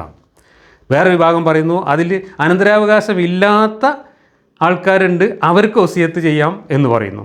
എത്രയാണ് വസിയത്ത് ചെയ്യേണ്ടത്? അതിന് നബി പരിഹാരം പറഞ്ഞിട്ടുണ്ട് എന്ന് പറഞ്ഞിട്ട് അതിന് ആയത്തൊന്നുമില്ല. നബി പരിഹാരം പറഞ്ഞിട്ടുണ്ട് 1/3 കൂടാൻ പാടില്ല എന്ന്. 1/3 തന്നെ ഏറെയാണ്, അതിൽ കുറച്ച് മാത്രമേ വസിയത്ത് ചെയ്യാൻ പാടുള്ളൂ എന്ന് പറഞ്ഞിട്ടുണ്ട്. ആർക്കൊക്കെയാണ് വസിയത്ത് ചെയ്യേണ്ടത്? ഒരു കഥയില്ല, ആർക്ക് വേണമെങ്കിലും വസിയത്ത് ചെയ്യാം. പക്ഷേ അനന്തരാവകാശം ഉള്ളവർക്ക്, അവകാശികളായിട്ട് വരുന്നവർക്ക് വസിയത്ത് ചെയ്യാൻ പാടില്ല എന്ന് നബി പറഞ്ഞിട്ടുണ്ട്, അള്ളാഹ് പറഞ്ഞിട്ടില്ല. ഇങ്ങനെയാണോ ഒരു പടച്ചോൻ ഇത്തരം വിഷയങ്ങളിൽ മനുഷ്യർക്ക് നിയമങ്ങൾ ഇറക്കി കൊടുക്കേണ്ടത്? അപ്പോൾ ഈ പടച്ചോന് മനുഷ്യൻ്റെ അത്ര തന്നെ അന്തമില്ല എന്നല്ലേ അതിൻ്റെ അർത്ഥം? ഇനി ഞാൻ വായിക്കാം. മേൽ സൂചിപ്പിച്ച വസ്തുതകൾക്ക് പുറമെ ഇവർക്ക് പ്രധാന തെളിവുകൾ താഴെ കാണുന്നത് പോലെയുള്ള ഹദീസുകളാണ്. ഏതിന്? ഈ നസ്ഖ് ചെയ്തിരിക്കുന്നു എന്നുള്ളതിൻ്റെ തെളിവാണ്. ഒരു പ്രസംഗത്തിൽ നബി ഇപ്രകാരം പറഞ്ഞതായി അമ്രുബിനിൽ ബുഖാരിജ ഉദ്ധരിച്ചിരിക്കുന്നു: നിശ്ചയമായും എല്ലാ അനന്തരാവകാശികൾക്കും അവരുടെ അവകാശം കൊടുത്തു കഴിഞ്ഞിട്ടുണ്ട്. അതിനാൽ ഒരു അനന്തരാവകാശിക്കും വസിയത്തില്ല. അല്പം ചില അക്ഷരവ്യത്യാസങ്ങളോട് കൂടിയാണെങ്കിലും ഈ ആശയം വ്യക്തമാക്കുന്ന ഹദീസുകളും മഹാന്മാരിൽ നിന്നുള്ള റിവായത്തുകളും വേറെയും പലരും ഉദ്ധരിച്ചിട്ടുണ്ട്. ഹദീസാണെങ്കിൽ ന്യൂനതകളില്ലാത്തതുമാകുന്നു. അപ്പോൾ അള്ളാഹ് പറഞ്ഞതിന് അത് ക്യാൻസലായിരിക്കുന്നു എന്ന് ഹദീസിലൂടെയാണ് നമ്മൾ അറിയുന്നത്, അള്ളാഹ് പറയുന്നില്ല. 2. സഅദ് ബിൻ അബി വക്കാസ് രോഗശയ്യയിലായിരുന്നപ്പോൾ തനിക്ക് കുറേ ധനമുണ്ടെന്നും നേരെ അവകാശിയായി ഒരു മകൾ മാത്രമേ ഉള്ളൂ എന്നും പറഞ്ഞുകൊണ്ട് തൻ്റെ ധനത്തിൻ്റെ 2/3 വസിയത്തായി നൽകാമോ എന്ന് നബിയോട് അദ്ദേഹം ചോദിക്കുകയുണ്ടായി. അത് പാടില്ലെന്ന് നബി പറഞ്ഞു. പകുതി നൽകാമോ എന്ന് അദ്ദേഹം ചോദിച്ചു. അതും അനുവദിച്ചില്ല. 1/3 ആകാമോ എന്ന് ചോദിച്ചു. അപ്പോൾ നബി ഇങ്ങനെ പറഞ്ഞു: എന്നാൽ 1/1 തന്നെ ധാരാളമാണ്. തൻ്റെ അനന്തരാവകാശികളെ ജനങ്ങളോട് കൈകാട്ടുന്നവരായി വിട്ടുപോകുന്നതിനേക്കാൾ തനിക്കുത്തമം അവരെ ധനികരായി വിട്ടുപോകുന്നതാകുന്നു. ഈ സംഭവം ബുഖാരിയും മുസ്ലിമും രേഖപ്പെടുത്തിയിട്ടുള്ളതാണ്. ഇവിടെ സഅദ് ബിൻ അബി വക്കാസ് എനിക്ക് മകൾ മാത്രമേ അവകാശിയായിട്ടുള്ളൂ എന്ന കാരണം കൊണ്ട് അയാളുടെ സ്വത്ത് വേറെ നാട്ടുകാർക്കൊക്കെ കൊടുക്കാനാണ് അനുവാദം ചോദിച്ച് വരുന്നത്. അപ്പോൾ അന്നത്തെ ഒരു സമ്പ്രദായം നോക്കുക. നേരെ മറിച്ച് ഇന്നെന്താ സമ്പ്രദായം? ഇന്ന് മകൾ മാത്രമേ ഉള്ളെങ്കിൽ മറ്റ് അവകാശികൾക്ക് പോകുന്ന സ്വത്ത് പോകാതിരിക്കാനും മകൾക്ക് തന്നെ കിട്ടാനും വേണ്ടിയിട്ട് തരികിട ഒപ്പിക്കുകയാണ് നമ്മുടെ നാട്ടിലുള്ള മതപണ്ഡിതന്മാരടക്കം ചെയ്യുന്നത്. ഇവിടെ സഅദ് ബിൻ അബി വക്കാസിന് മകൾ മാത്രമായതുകൊണ്ട് ഓൻ ആ സ്വത്ത് നാട്ടുകാർക്ക് കൊടുക്കാൻ വേണ്ടിയിട്ട് അനുവാദം ചോദിക്കുകയാണ് ഇവിടെ ചെയ്യുന്നത്. ആർക്ക് കൊടുക്കാമെന്ന് ഇവിടെ പറഞ്ഞിട്ടില്ല, പക്ഷേ ആ മകൾക്ക് കൊടുക്കാൻ വേണ്ടിയിട്ടല്ല, മറ്റുള്ളവർക്ക് കൊടുക്കാൻ വേണ്ടിയിട്ടാണ് ഈ അനുവാദം ചോദിക്കുന്നത്. അപ്പോഴാണ് നബി പറയുന്നത് 1/3 തന്നെ ഏറെയാണ്, അത് കൊടുത്താൽ മതി, അതിൽ കൂടുതൽ കൊടുക്കണ്ട എന്ന്. ഇതനുസരിച്ചാണ് ഈ വസിയത്തിന് 1/3 എന്ന പരിധി ശരീഅത്ത് നിയമത്തിൽ നിശ്ചയിച്ചിട്ടുള്ളത്. നോക്കൂ നിങ്ങൾ, ഇസ്ലാമിൽ ഓരോരോ സിവിൽ നിയമങ്ങളൊക്കെ വരുന്നതിൻ്റെ ചേലും കോലമാണ് ഈ കാണുന്നത്. ഇതൊക്കെ തെളിയിക്കുന്നത് ഈ ഖുർആൻ എന്ന് പറയുന്ന പുസ്തകം ഇറക്കിയത് മുഹമ്മദാണ് എന്ന് തന്നെയാണ്. മുഹമ്മദിൻ്റെ അന്തമില്ലായ്മയും മുഹമ്മദിൻ്റെ വിവരക്കേടും മുഹമ്മദിൻ്റെ പ്രായോഗിക ജ്ഞാനമില്ലായ്മയും ഒക്കെ തന്നെയാണ് ഇത്തരത്തിലുള്ള അവ്യക്തതകൾക്കും അസംബന്ധങ്ങൾക്കും കാരണമാകുന്നത്. ഒരിക്കലും സർവജ്ഞാനിയായ ഒരു പടച്ചോൻ ഈ മാതിരി അഴകുഴമ്പൻ കളി കളിക്കില്ല. ഇനി അടുത്ത ഖണ്ഡിക വായിക്കാം. അനന്തരാവകാശ നിയമപ്രകാരം സ്വത്തിന് അവകാശികളായിരിക്കുന്നവരെ സംബന്ധിച്ചിടത്തോളം വസിയത്തിൻ്റെ നിയമം ദുർബലപ്പെട്ടു പോയിട്ടുണ്ടെന്നും അവകാശികളല്ലാതായിത്തീരുന്ന മാതാപിതാക്കളെയും അടുത്ത കുടുംബങ്ങളെയും സംബന്ധിച്ചിടത്തോളം വസിയത്തിൻ്റെ നിയമം നിലവിലുണ്ടെന്നുമാണ് മറ്റൊരഭിപ്രായം. എന്ന് വെച്ചാൽ അനന്തരാവകാശം ഉള്ളവർക്ക് വസിയത്ത് ചെയ്യുന്നത് മാത്രമാണ് ക്യാൻസലായിരിക്കുന്നത്. അനന്തരാവകാശം ഇല്ലാതെ പോകുന്ന, അതിൽ നിന്ന് പുറത്തു പോകുന്ന ചില ബന്ധുക്കൾ ചില സന്ദർഭങ്ങളിൽ വരും. അങ്ങനെയുള്ളവർക്കൊക്കെ വസിയത്ത് ചെയ്യാം ഈ നിയമം അനുസരിച്ച്. അതുകൊണ്ട് ഇത് പൂർണ്ണമായിട്ടും ക്യാൻസലായിട്ടില്ല എന്ന് പറയുന്നവരാണ് ഒരു വിഭാഗം. വിമതസ്ഥരായതുകൊണ്ടോ സ്വത്തുടമയെ വധിച്ചതുകൊണ്ടോ മാതാപിതാക്കൾക്ക് നിയമപ്രകാരം അനന്തരാവകാശം ലഭിക്കാതെ വരാം. മനസ്സിലായോ? മതം മാറിയാൽ സ്വത്തിൽ അവകാശം ഉണ്ടാവില്ല. അത് വാപ്പയായാലും ശരി, മകനായാലും ശരി, ആരായാലും ശരി. മതം മാറിയവർക്ക് സ്വത്തിൽ അവകാശമില്ല ഇസ്ലാമിലെ ശരീഅത്ത് അനുസരിച്ച്. അതാണ് ഇവിടെ പറഞ്ഞ ഒന്ന്. മറ്റൊന്ന്, സ്വത്തുടമയെ വധിച്ചവർക്കും സ്വത്തിൽ അവകാശം ഉണ്ടാവില്ല. ഇപ്പോൾ ഒരു മകൻ സ്വത്ത് കിട്ടാൻ വേണ്ടി വാപ്പാനെ കൊന്നാൽ ആ മകന് വാപ്പാൻ്റെ സ്വത്തിൽ അവകാശം ഉണ്ടാവില്ല. ഇത് കഴിഞ്ഞ ഒരു അധ്യായത്തിലെ ഒരു സന്ദർഭം പറഞ്ഞപ്പോൾ നമ്മൾ പറഞ്ഞിരുന്നു, ഒരാൾ തൻ്റെ ബന്ധുവിനെ സ്വത്തിൽ അവകാശം കിട്ടാൻ വേണ്ടിയിട്ട്, സ്വത്ത് കിട്ടാൻ വേണ്ടിയിട്ട് കൊന്നു. അവിടെ നബി ഇടപെട്ടിട്ട് പറഞ്ഞു അയാൾക്ക് സ്വത്തിൽ അവകാശം കൊടുക്കാൻ പാടില്ല എന്ന്. അത് പിന്നെ ഒരു നിയമമായി വന്നു. ആ നിയമം അനുസരിച്ചാണ് ഇവിടെ പറയുന്നത് ഒരവകാശി ഉടമസ്ഥനെ കൊന്നു കഴിഞ്ഞാൽ അയാൾക്ക് അവകാശം ഉണ്ടാവില്ല. ഒരാൾ മതം വിട്ടുപോയാൽ അയാൾക്കും അവകാശം ഉണ്ടാവില്ല. നമ്മുടെ നാട്ടിൽ പലരും മതം വിട്ടു പോകുമ്പോൾ കുടുംബത്തിൽ നിന്ന് വരുന്നൊരു ഭീഷണിയാണത്. കുടുംബത്തിൽ സ്വത്തിൽ അവകാശം കിട്ടില്ല എന്ന്. അങ്ങനെയാണ് ഈ മതത്തിൽ പലരെയും പിടിച്ചു നിർത്തുന്നത്. ഇനി അടുത്തത്, കൂടുതൽ അടുത്ത കുടുംബാംഗങ്ങൾ ഉള്ള കാരണത്താൽ അവരെക്കാൾ അകന്ന കുടുംബാംഗങ്ങളും അവകാശം കിട്ടാതെ വരാം. അതോടുകൂടി അവർ ദരിദ്രരും ജീവിതക്ലേശം അനുഭവിക്കുന്നവരും ആയിരിക്കാം. ഇങ്ങനെയുള്ള അവസരങ്ങളിൽ ഈ മാതാപിതാക്കൾക്കും കുടുംബങ്ങൾക്കും വസിയത്ത് ചെയ്യേണ്ടതുണ്ടെന്നും അനന്തരാവകാശം ലഭിക്കുന്ന ആർക്കും വസിയത്ത് നിർബന്ധം ഇല്ലെന്നുമാണ് ഈ അഭിപ്രായക്കാരുടെ പക്ഷം. അപ്പോൾ അടുത്ത ബന്ധുക്കൾ വരുമ്പോൾ അകന്ന ബന്ധുക്കൾ അവകാശികളല്ലാതായി മാറുന്ന കേസുണ്ട്. അങ്ങനത്തെ കേസിൽ അങ്ങനെയുള്ളവർ ദരിദ്രരാണെങ്കിൽ അവർക്ക് വസിയത്ത് ചെയ്യാം എന്നൊക്കെയാണ് നാട്ടുകാർ പറഞ്ഞുണ്ടാക്കിയത്. ഇതൊന്നും അള്ളാഹ് പറഞ്ഞു കൊടുത്തിട്ടില്ല കേട്ടോ. ഇതൊക്കെ നബി പറഞ്ഞു കൊടുത്തത്, അല്ലെങ്കിൽ നബിയുടെ കാലശേഷം ഇജ്മാ നടത്തിയിട്ട് പണ്ഡിതന്മാർ കണ്ടുപിടിച്ച വിദ്യകളാണ്. അപ്പോൾ അള്ളാഹിനെക്കാട്ടിലും ഒക്കെ ബുദ്ധി നാട്ടിലുള്ള പണ്ഡിതന്മാർക്കാണ് എന്നർത്ഥം. വസിയത്തിൻ്റെ കൽപ്പന ഒരു നിർബന്ധ നിയമമല്ലെന്ന അടിസ്ഥാനത്തിലാണ് ഈ അഭിപ്രായം. നിർബന്ധമാണ് എന്നാണ് ഖുർആനിൽ പറഞ്ഞത്. മുത്തഖീങ്ങൾക്ക് നിർബന്ധമാണെന്നാണ് പറഞ്ഞത്.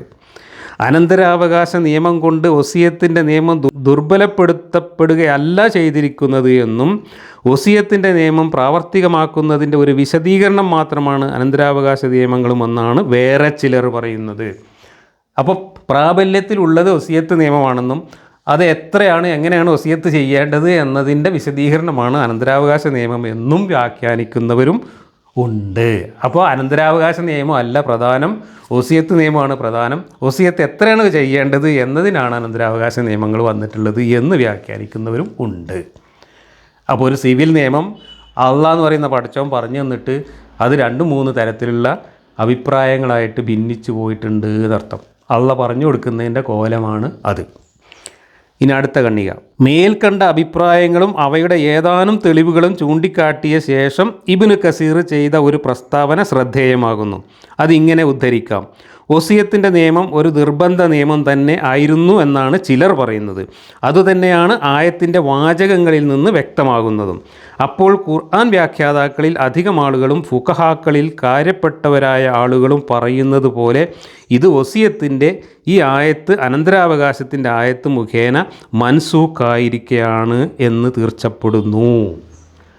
അപ്പോൾ വസിയത്ത് നിയമം പറയുന്ന ഈ വാചകം മൊത്തത്തിൽ അനന്തരാവകാശ നിയമം വന്നതോടുകൂടി, അതിൻ്റെ ആയത്തിറങ്ങിയതോടുകൂടി മൻസൂഖായിപ്പോയി, ക്യാൻസലായിപ്പോയി എന്ന് തന്നെയാണ് ഇബ്നു കസീർ അഭിപ്രായങ്ങളെല്ലാം കൂടെ ക്രോഡീകരിച്ചുകൊണ്ട് പറഞ്ഞിട്ടുള്ളത് എന്നാണ് അമാനി മൗലവി നമ്മളോട് പറയുന്നത്.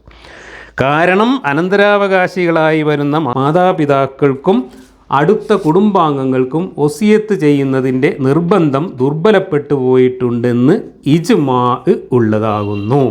അത് ഇജ്മാ ആണ്. ഇജ്മാ എന്ന് പറഞ്ഞാൽ പണ്ഡിതന്മാർ കൂടിയിരുന്നിട്ട് ആലോചിച്ചതാണ്. നബിയൊക്കെ മരിച്ചു പോയതിന് ശേഷം കുറേ കാലങ്ങൾക്ക് ശേഷം പണ്ഡിതന്മാർ കൂടിയിരുന്ന് ആലോചിച്ച് തീരുമാനിച്ചതാണ് ഇജ്മാ എന്ന് പറയുന്നത്.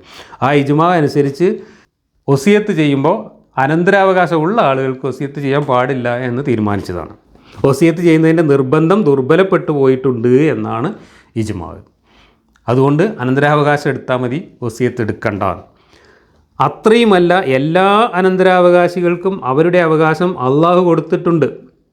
അങ്ങനെയൊന്നും കൊടുത്തിട്ടില്ല, അത് വേറെ കാര്യം. ഇനി ഒരു അനന്തരാവകാശിക്കും വസിയത്തില്ല എന്ന് മേലുദ്ധരിച്ച ഹദീസ് മൂലം അത് വിരോധിക്കപ്പെടുകയും ചെയ്തിരിക്കുന്നു. അള്ളാഹ് പറഞ്ഞതിനെ നബി വിരോധിച്ചിട്ടുണ്ട്. അപ്പോൾ അനന്തരാവകാശത്തിൻ്റെ ആയത്ത് ഒരു സ്വതന്ത്ര നിയമം തന്നെയാകുന്നു. അത് വസിയത്തിൻ്റെ വിശദീകരണമല്ല. അനന്തരാവകാശത്തിൽ ഓഹരിയും പങ്കുമുള്ളവർക്ക് അള്ളാഹു നിശ്ചയിച്ചു കൊടുത്ത ഒരു നിർബന്ധ വിധിയുമാണത്. അത് മുഖേന വസിയത്തിൻ്റെ ഈ വിധി പാടെ നിർത്തൽ ചെയ്യപ്പെട്ടിരിക്കുന്നു. ഇനി അനന്തരാവകാശികളല്ലാത്ത അടുത്ത ബന്ധുക്കളുടെ കാര്യമാണ് ബാക്കിയുള്ളത്. അവർക്ക് സ്വത്തിൻ്റെ 1/3 ഭാഗത്തിൽ നിന്ന് വസിയത്ത് ചെയ്യുന്നത് ഒരു വേണ്ടപ്പെട്ട കാര്യമാകുന്നു. ആര് പറഞ്ഞു? ഈ ആയത്തിൻ്റെ സാരം വ്യാപകമാണെന്നുള്ളതിന് പുറമെ ഇബ്നു ഉമറിൽ നിന്ന് ബുഖാരിയിലും മുസ്ലിമിലും ഇപ്രകാരം രേഖപ്പെടുത്തിയിട്ടുള്ളതും ഇതിന് തെളിവാകുന്നു. അതായത്, ഒരാൾക്ക് വസിയത്ത് ചെയ്യത്തക്ക വല്ലതും ഉണ്ടെങ്കിൽ അത് തൻ്റെ അടുക്കൽ എഴുതി വെക്കപ്പെടാതെ 2 രാത്രി കഴിച്ചു കൂട്ടാതിരിക്കൽ അവൻ്റെ കടമയാണ് എന്ന് റസൂൽ പറഞ്ഞിരിക്കുന്നു. ഇബ്നു ഉമർ പറയുകയാണ്, റസൂൽ ഇത് പറയുന്നത് കേട്ട മുതൽ ഒരു രാത്രി പോലും എൻ്റെ വസിയത്ത് എൻ്റെ അടുക്കൽ എഴുതി വെക്കപ്പെടാതെ ഉണ്ടായിട്ടില്ല. അടുത്ത ബന്ധുക്കൾക്ക് നന്മയും ഗുണവും ചെയ്തു കൊടുക്കുന്നത് സംബന്ധിച്ച് ആയത്തുകളും ഹദീസുകളും വളരെ അധികമുണ്ട് താനും. ആരാണ് ഈ അടുത്ത ബന്ധുക്കൾ? ആർക്കാണ് ഈ വസിയത്ത് ചെയ്യേണ്ടത്? എത്ര വീതമാണ് വസിയത്ത് ചെയ്യേണ്ടത്? ഇതിനൊന്നും ഒരു വകയില്ല. അതൊക്കെ വസിയത്ത് ചെയ്യുന്ന ആളുടെ ഇഷ്ടത്തിന് വിട്ടുകൊടുത്തിരിക്കുകയാണ്. അപ്പോൾ കൊടുത്തോളണമെന്ന് നിർബന്ധമില്ല. അങ്ങനെ ഇയാളുടെ സ്വത്തിൽ അവകാശം ഉണ്ടായിരിക്കേണ്ട ആളുകൾ ഉണ്ടെങ്കിൽ അത് അനന്തരാവകാശ നിയമം പറയുമ്പോൾ അതും കൂടെ അതിനകത്ത് ചേർത്ത് പറയല്ലേ വേണ്ടത്. അതല്ലാതെ ഒരു തലയും പാലും ഇല്ലാതെ നേരത്തെ പറഞ്ഞു പോവുകയും പിന്നീട് ക്യാൻസലായി പോവുകയും ചെയ്ത ഒരു വസിയത്ത് നിയമം പൊക്കിപ്പിടിച്ചുകൊണ്ട് അനന്തരാവകാശ നിയമത്തിൽ വന്നിട്ടുള്ള അപാകതകൾക്ക് അതുകൊണ്ട് പരിഹാരം കാണാം എന്ന് പറയുന്നത് എത്രമാത്രം അപ്രായോഗികവും അസംബന്ധവുമാണ്. ഇനി ഇതൊക്കെ വ്യാഖ്യാനിച്ചിട്ട് അടുത്ത കാലത്ത് വലിയ വിവാദമായ, മുസ്ലിം ലോകത്ത് തന്നെ വിവാദമായ ഒരു പ്രശ്നമാണ് മകൻ ആദ്യം മരിച്ചാൽ മകൻ്റെ മക്കൾക്ക് വാപ്പാൻ്റെ സ്വത്തില്ല എന്നുള്ള ക്രൂരമായ നിയമം. അനാഥരായിപ്പോയി എന്ന ഒറ്റ കാരണങ്ങൾ കൊണ്ട് സ്വന്തം വാപ്പാക്ക് കിട്ടുമായിരുന്ന സ്വത്ത് പോലും കിട്ടാതെ പോകുന്ന ഒരു ക്രൂരമായ നിയമം ഇസ്ലാമിക ശരീഅത്തിലുണ്ട്. അത് ചൂണ്ടിക്കാണിച്ചുകൊണ്ട് അത് തിരുത്തണമെന്നും അനാഥരായ പേരക്കുട്ടികൾക്കും ആ മകന് കിട്ടുമായിരുന്ന സ്വത്ത് അതേ വിഹിതം കൊടുക്കണമെന്നും പലരും ആവശ്യപ്പെടുന്നുണ്ട്. സേകനൂർ മൗലവി പോലുള്ള ഒരുപാട് ആളുകൾ അത് ആവശ്യപ്പെടുന്നുണ്ട്. അങ്ങനെ ആവശ്യപ്പെടുമ്പോൾ അതിന് പരിഹാരമായിട്ട് ഈ മതപണ്ഡിതന്മാർ നിർദ്ദേശിക്കുന്ന കാര്യമാണിത്. അത് വസിയത്ത് ചെയ്താൽ പോരെ എന്ന്. ഏത് മകൻ മരിച്ചാൽ പിറ്റേന്ന് ഈ കുട്ടികൾക്ക് വേണ്ടിയിട്ട് വാപ്പ വസിയത്ത് ചെയ്താൽ പോരെ എന്നാണ് ചോദ്യം. അതിൻ്റെ അപ്രായോഗികതയ്ക്ക് ഞാൻ ഒരു ഉദാഹരണം എൻ്റെ ജീവിതത്തിൽ അനുഭവിച്ചറിഞ്ഞ ഒരു ഉദാഹരണം ഞാൻ പറയാം. മുമ്പ് ഞാൻ മജീദ് സുല്ലമിയുമായിട്ട് സംസാരത്തിൽ അത് സൂചിപ്പിച്ചിരുന്നു. ഇവിടെ അടുത്ത് മലപ്പുറം ജില്ലയിൽ ഒരു കുടുംബം ഒന്നിച്ച് യാത്ര ചെയ്യുമ്പോൾ ഒരു ആക്സിഡൻറ്റ് സംഭവിക്കുകയാണ്. ആ ആക്സിഡൻറ്റിൽ ആദ്യം മകൻ മരിക്കുന്നു, ഒരു ദിവസം കഴിഞ്ഞിട്ട് ബാപ്പ മരിക്കുന്നു. ആ ബാപ്പാൻ്റെ സ്വത്ത് ഓരി വയ്ക്കുമ്പോൾ ആ ആക്സിഡൻറ്റിൽ ബാപ്പാൻ്റെ കൂടെ മരിച്ച മകൻ്റെ കുട്ടികൾക്ക് സ്വത്തിൽ അവകാശം കൊടുത്തില്ല ആ കുടുംബക്കാർ. എന്നിട്ട് ആ അവകാശം കൂടി മറ്റുള്ള അവകാശികൾ തട്ടിയെടുത്തു. ഇവിടെ വസിയത്ത് ചെയ്യൽ നടക്കുമോ? നിങ്ങൾ പറയൂ. ആക്സിഡൻറ്റിൽ പിറ്റേ ദിവസം മരിച്ച ബാപ്പ, ആദ്യത്തെ ദിവസം മകൻ മരിക്കുന്നു, പിറ്റേ ദിവസം ബാപ്പ മരിക്കുന്നു. ഒരു ദിവസത്തെ വ്യത്യാസത്തിൻ്റെ പേരിലാണ് ഈ കുട്ടികൾക്ക് സ്വത്തവകാശം നഷ്ടപ്പെടുന്നത്. ആദ്യം മകൻ മരിച്ചു, പിന്നെ ബാപ്പ മരിച്ചു. ആക്സിഡൻ്റായിട്ട് ICUവിൽ കിടക്കുന്ന, ബോധമില്ലാതെ കിടക്കുന്ന ബാപ്പ വസിയത്ത് ചെയ്യാൻ പറ്റുമോ? അതാണ് ഞാൻ പറഞ്ഞത്, ഈ വസിയത്ത് എന്ന് പറയുന്ന സാധനം പ്രായോഗികമല്ല. അത് പ്രായോഗികമാകുന്ന അപൂർവ സന്ദർഭങ്ങൾ മാത്രമേ ഉള്ളൂ. ഈ ആയത്തിൽ തന്നെ എന്താ പറഞ്ഞത്? നിങ്ങൾ ബാപ്പിയമ്മയൊക്കെ ജീവിച്ചിരിക്കുമ്പോൾ നിങ്ങൾ മരിക്കാൻ കിടക്കുകയാണെങ്കിൽ വസിയത്ത് ചെയ്യാന്ന് പറഞ്ഞു. എത്ര പേർക്ക് പ്രായോഗികമായിട്ടുള്ള കാര്യമാണിത്?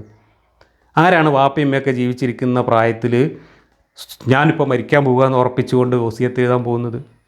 ചെറുപ്പക്കാരോടാണ് ഈ പറയുന്നത്. വാപ്പിയമ്മ ജീവിച്ചിരിക്കുന്ന ഒരാളെന്ന് പറഞ്ഞാൽ അയാൾ ചെറുപ്പക്കാരനോ അല്ലെങ്കിൽ മധ്യവയസ്കനോ ആയിരിക്കും. ഈ മധ്യവയസ്കനായ അയാൾ മരിക്കാൻ പോകുന്നത് ഉറപ്പാവണമെങ്കിൽ അയാൾക്ക് അത്രയും ഗുരുതരമായിട്ടുള്ള രോഗ അവസ്ഥ ഉണ്ടായി മരിക്കുമെന്ന് ഉറപ്പാകുന്ന ഒരു സാഹചര്യത്തിൽ വരണം. അതൊക്കെ എത്ര അപൂർവമായിട്ട് വരുന്ന കേസാണ്. അതൊക്കെ ഒരു പൊതു നിയമമായിട്ട് പറയാൻ പറ്റുമോ? അങ്ങനെ ഒരു നിയമം പറയുകയാണെങ്കിൽ അത് മൊത്തത്തിൽ ബാധകമാവുന്ന നിയമങ്ങളായിരിക്കണ്ടേ? ഇത് അപൂർവം ചില ആളുകൾക്ക് മാത്രം വേണ്ടിയിട്ട് അള്ളാഹു ഒരു നിയമം ഇറക്കുമോ? അതാണ് ഞാൻ പറഞ്ഞത്, ഇത് പ്രായോഗികമല്ല.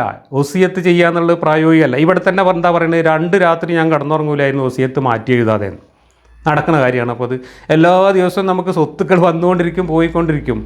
അപ്പോൾ നമുക്ക് സ്വത്ത് ഇങ്ങനെ വന്നുകൊണ്ടിരിക്കും, പോയിക്കൊണ്ടിരിക്കും. അതുപോലെ ഞാൻ നാളെ മരിക്കും എന്ന് വിചാരിച്ചിട്ട് എല്ലാ ദിവസവും രാത്രി വസിയത്ത് എഴുതിക്കൊണ്ടിരിക്കുക മനുഷ്യൻ. എന്ത് അസംബന്ധമാണ് ഈ പറയുന്നത്? പ്രായോഗികമല്ലാത്ത കാര്യങ്ങളാണ് ഈ പറയുന്നത്. വസിയത്ത് എഴുതുക, പിറ്റേന്ന് വീണ്ടും മാറ്റി എഴുതുക, പിന്നെ പിറ്റേന്ന് ഞാൻ ലേശം സ്വത്തും കൂടെ കിട്ടിയാൽ അതും കൂടെ ചേർത്തിട്ട് വീണ്ടും വസിയത്ത് എഴുതാം. ഞാൻ നാളെ മരിക്കും എന്ന് വിചാരിച്ചിട്ട് എല്ലാ ദിവസവും രാത്രി ഡയറി എഴുതി കിടന്നുറങ്ങുന്ന മാതിരി വസിയത്ത് എഴുതി കിടന്നുറങ്ങണം എന്നാണ് ഇവിടെ പറഞ്ഞതിൻ്റെ അർത്ഥം. ഇതൊക്കെ ഒരു പടച്ചോൻ പറയുമോ? ഇത്രയും പ്രായോഗികമല്ലാത്ത കാര്യങ്ങൾ. അപ്പോൾ അതിന് പകരം ഒരു അനന്തരാവകാശ നിയമം അങ്ങോട്ട് പറഞ്ഞാൽ പോലെ, ഒരാൾ മരിച്ചു കഴിഞ്ഞാൽ അയാൾക്ക് ഇന്ന അവകാശികൾക്ക് ഇത്ര കൊടുക്കണം എന്ന് കൃത്യമായിട്ട് പറഞ്ഞാൽ അതിൽ നിന്ന് പുറത്തു പോകുന്നവർ അവർക്ക് വേണ്ടി വസിയത്ത് ചെയ്യണമെന്ന് പറയുമ്പോൾ അതിന് പുറത്തു പോകുന്നവരുണ്ടാവരുതല്ലോ. അതൊക്കെ കൃത്യമായിട്ട് പറയേണ്ടേ പടച്ചോൻ പറഞ്ഞതിൻ്റെ കണക്കാണ്. ഇപ്പോൾ നമ്മൾ കഴിഞ്ഞ വീഡിയോയിലൊക്കെ പറഞ്ഞത് 3-1, 4-1, 5-1 എന്ന് പറഞ്ഞ അവസാനം കൂട്ടി വെക്കുമ്പോൾ സ്വത്ത് തികയില്ല. പല കണക്കിലും പടച്ചോന് കണക്കറിയില്ല. ഇതാണ് അനന്തരാവകാശ നിയമം. ഈ ഖുർആനിലെ ഈ അനന്തരാവകാശ നിയമം, ഈ വസിയത്ത് നിയമമൊക്കെ പറഞ്ഞത് തലക്ക് വെളിവില്ലാത്തൊരു മനുഷ്യൻ പറഞ്ഞതാണ് എന്നതിന് ഒരു സംശയവുമില്ല. ഇതൊക്കെ തന്നെയാണ് ഈ ഖുർആൻ്റെ ദൈവീകത എന്ന് പറയുന്ന സാധനം കാലെല്ലാം ഉടക്കുന്നത് പോലെ ഉടച്ചു കളയുന്നത്. ഇനി വസിയത്തിൻ്റെ കാര്യത്തിൽ വേറൊരു ഖണ്ഡികയിൽ അമാനി മൗലവി പറയുന്നതും കൂടെ വായിച്ചിട്ട് നമുക്ക് നിർത്താം. വസിയത്തിൻ്റെ പ്രാധാന്യത്തെ സംബന്ധിച്ച് ഖുർആനിലും ഹദീസിലും വളരെയധികം പ്രസ്താവിക്കപ്പെട്ടിട്ടുണ്ടെങ്കിലും മുസ്ലിം സമുദായ മധ്യേ ഈ വിഷയത്തിൽ വളരെ അലസതയും അവഗണനയുമാണുള്ളത്. ഇങ്ങനെ പറഞ്ഞാൽ പിന്നെ അലസത ഉണ്ടാവില്ലേ? ഇത് ക്യാൻസൽ ചെയ്തതാണോ അല്ലേ എന്ന കാര്യത്തിൽ തർക്കം നടക്കുകയാണ്. ഭാഗികമായിട്ട് ക്യാൻസൽ ചെയ്തു അല്ല എന്ന് ഒരു കൂട്ടർ പറയുന്നു, അതല്ല ഇതിൻ്റെ വിശദീകരണമാണ് മറ്റേതെന്ന് ഒരു കൂട്ടർ പറയുന്നു, അതല്ല മറ്റേത് വന്നപ്പോൾ ഇത് പോയി എന്ന് വേറെ കൂട്ടർ പറയുന്നു. അങ്ങനത്തെ ഒരു നിയമം പിന്നെ മുസ്ലിം സമുദായം അലസതയോടുകൂടി അല്ലാതെ എങ്ങനെ കൈകാര്യം ചെയ്യുക? ഇങ്ങനെയാണോ പടച്ചോൻ നിയമം പറഞ്ഞു കൊടുക്കുക?